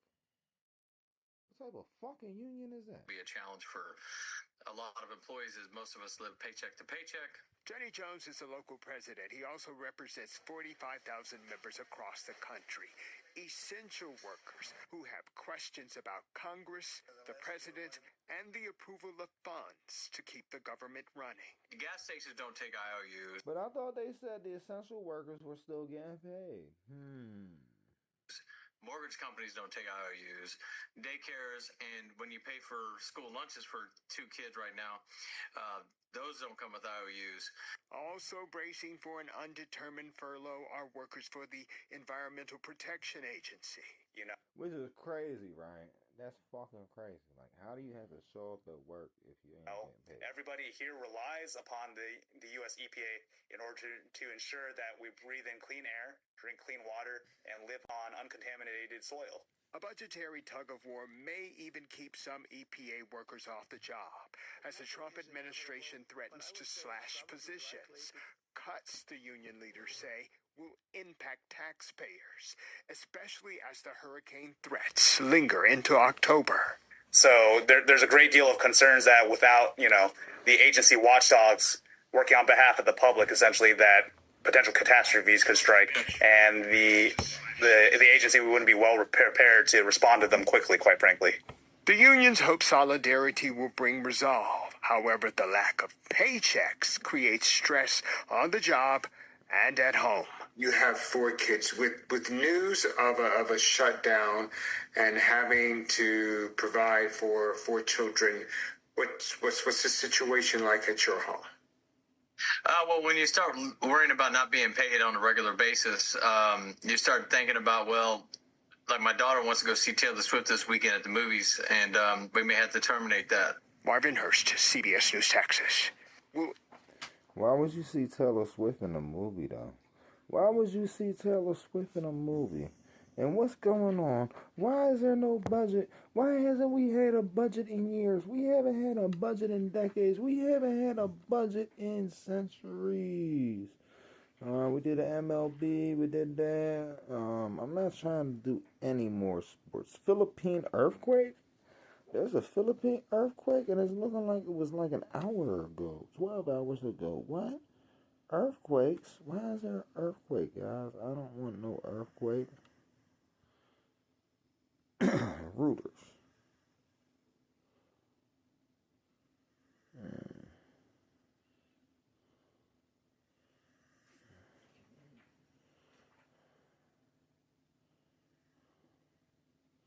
I don't know why it's not giving us the read only.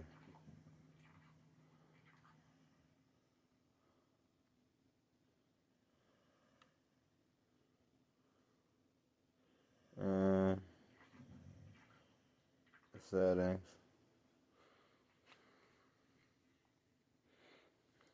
Privacy security. Clear browsing data.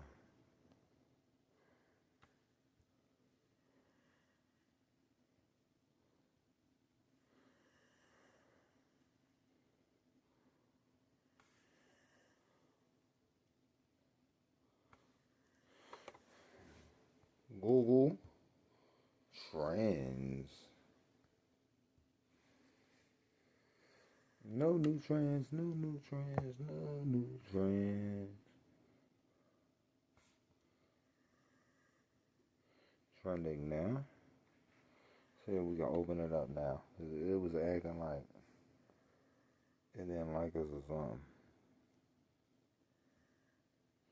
We just want to know about the earthquake that's going on, guys.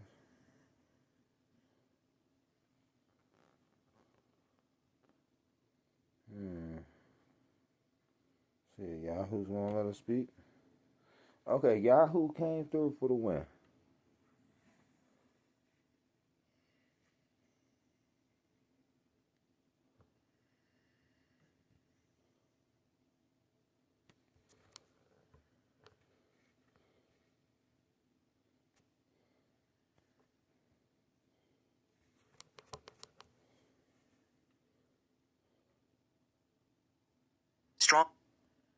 Strong earthquake kills 31 people in a central Philippine region hit by deadly storm just days ago. Patients wait outside the Cebu Provincial Hospital, Bogo City, after a strong earthquake. So that's like more of an update now.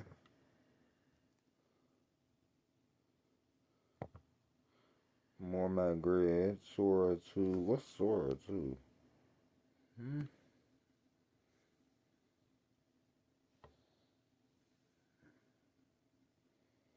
OpenAI is preparing to launch a social app for AI-generated videos.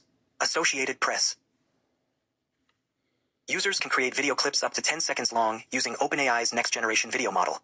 According to documents viewed by Wired, there is no option to upload photos or videos from a user's camera roll or other apps. The Sora 2 app has an identity verification feature that allows users to confirm their likeness. If a user has verified their identity, they can use their likeness in videos. Other users can also tag them and use their likeness in clips. For example, someone could generate a video of themselves riding a roller coaster at a theme park with a friend. Users will get a notification whenever their likeness is used, even if the clip remains in draft form and is never posted, sources say.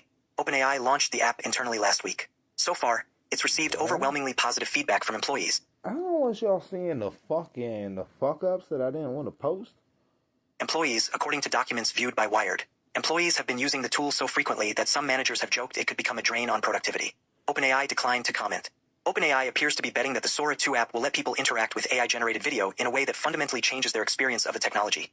Similar to how ChatGPT helped users realize the potential of AI-generated text. Internally, sources say, there's also a feeling that President Trump's on-again, off-again deal to sell TikTok's U.S. operations has given OpenAI a unique opportunity to launch a short-form video app, particularly one without close ties to China.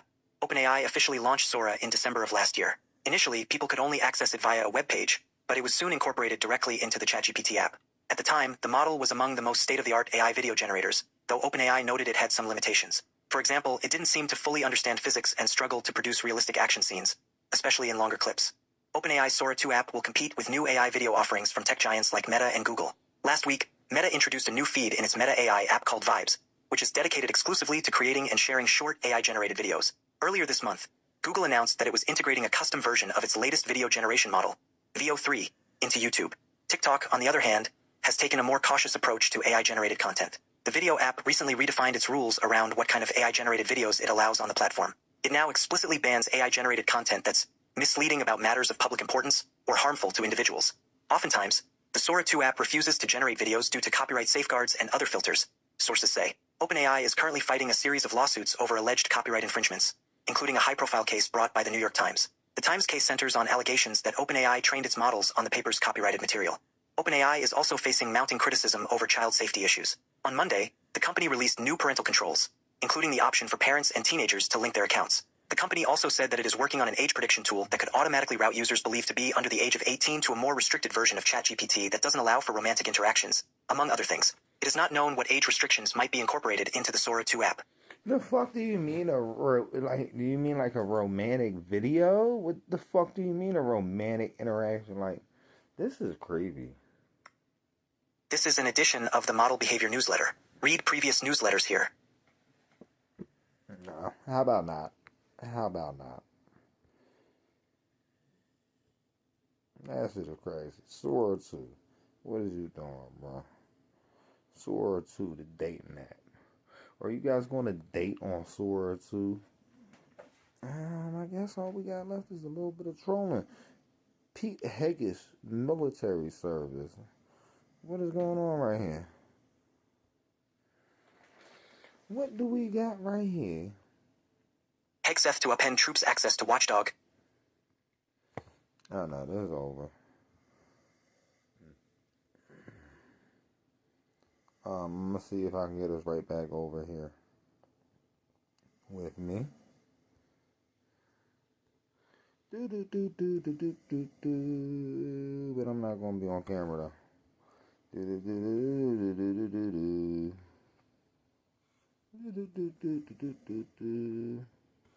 Ask questions. What's up? Welcome to the internet. Hello?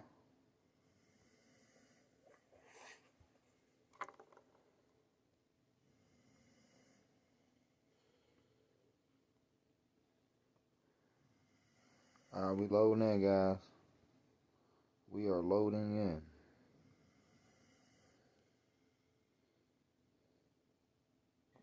What's up? Welcome to the internet. Hello?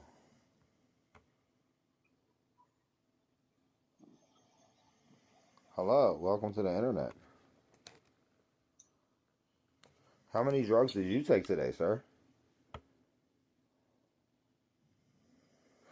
All he's doing is taking drugs just to get high, and his mom is the real guy. His mom had a surgery in 99. Now she got a penis bigger than a pine cone. And he bangs his dad. But your dad got his dick chopped up and turned into a coochie. I'm ready to fall asleep. I think this is about to be the end of the movie, guys. It's gonna be the end of the movie. Dude ain't even saying that. You know I'm tired. Like my eyes is barely open. That's why I read his name as being high and not ha ha. I just had to keep going with it. And then like I started fucking up once I realized his name was ha ha, not ha.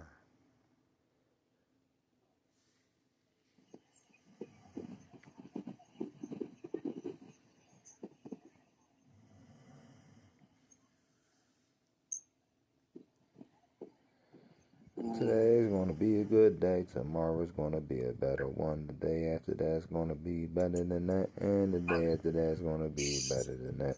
And the day after that's gonna be better than that. And the day after that's gonna be better than that. And the day after that's gonna be better than that. And the day after that's gonna be better than that. And the day after that. And the day after that. And the day after that's gonna be better than that.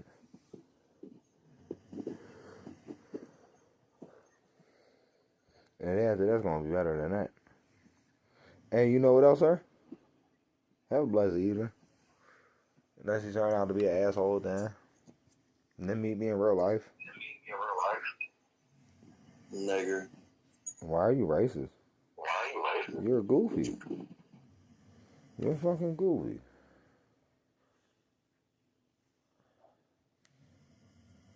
You heard this racist dude come at me. Hello. Take this. Hello, welcome to the internet. How are you? I'm blessing yourself. I'm good. Where you from? I'll disclose the personal information to the internet, bro. It's not safe. 10-4. Roger that. Okay, how long you been with the police for?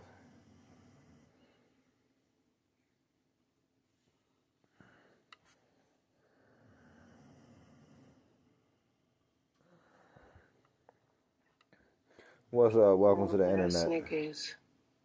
What happened? That's what I'm saying. That nigga is. Hello. I don't know what the fuck that is. That nigga got no. You gonna turn your ass down. You sitting there not saying nothing, bitch. You ain't saying nothing. You ain't saying nothing. You ain't saying nothing. Ain't saying nothing. Ain't saying nothing.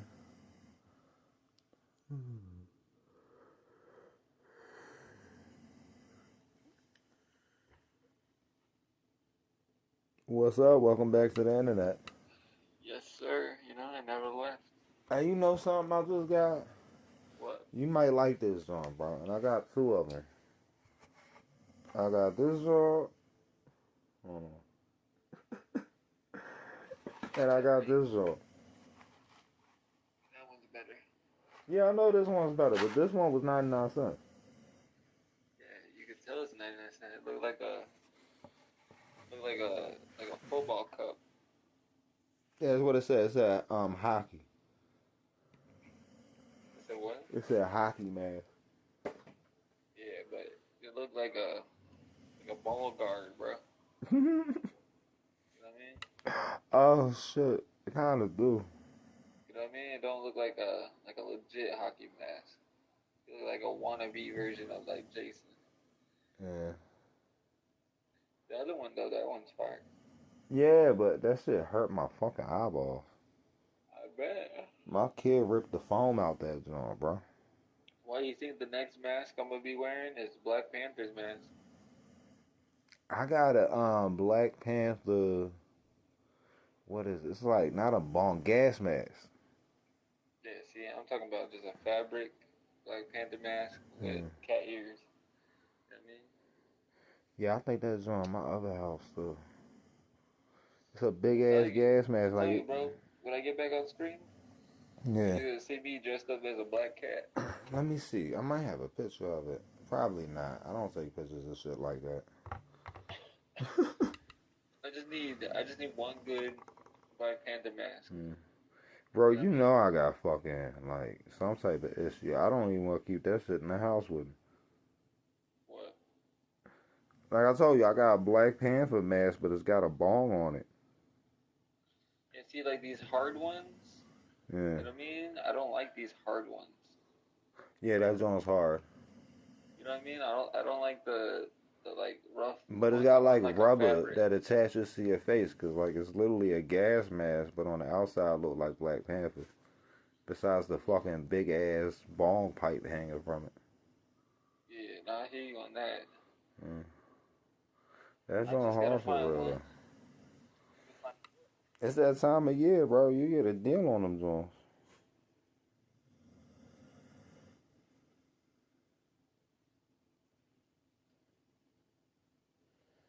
It's that time of year. You get a deal on them joints. A deal and a half. I don't know. So like. What's up? Welcome to the internet. Hello. How's life? Where is your face at? Where's my face? Where's your face at? You should think about questions before you ask them. You know what I mean, bro? That's what I mean. The comedy thing is always like people talking shit. No, it's not always people talking shit, but sometimes people ask very dumb questions, and I just don't know how to address it. Cause like, how many times I'm gonna say my face is in front of my head? Like, I didn't want to keep saying that. And you got the music playing, so I gotta turn you down. You ain't gonna get me banned off of fucking YouTube. At all. At all. You won't get me banned from YouTube or any of these other sites. Even Facebook now is weird about music, and I'm not trying to get banned. Like, I fuck around, made my own beats and shit, just so I don't have to get fucking banned while I'm streaming. I need to have them joints lined up. I keep forgetting I got fucking beats I made.